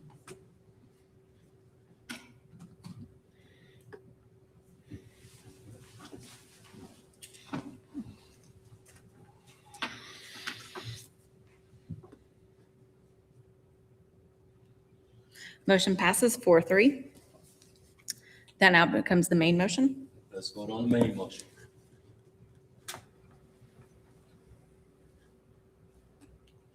All right, initiating that vote now.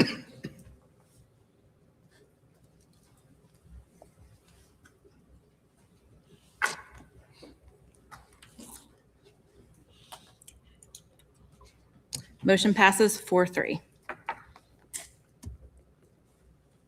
Thank you all. Motion to adjourn? Motion to adjourn. Our next meeting, second floor. I will send you that document.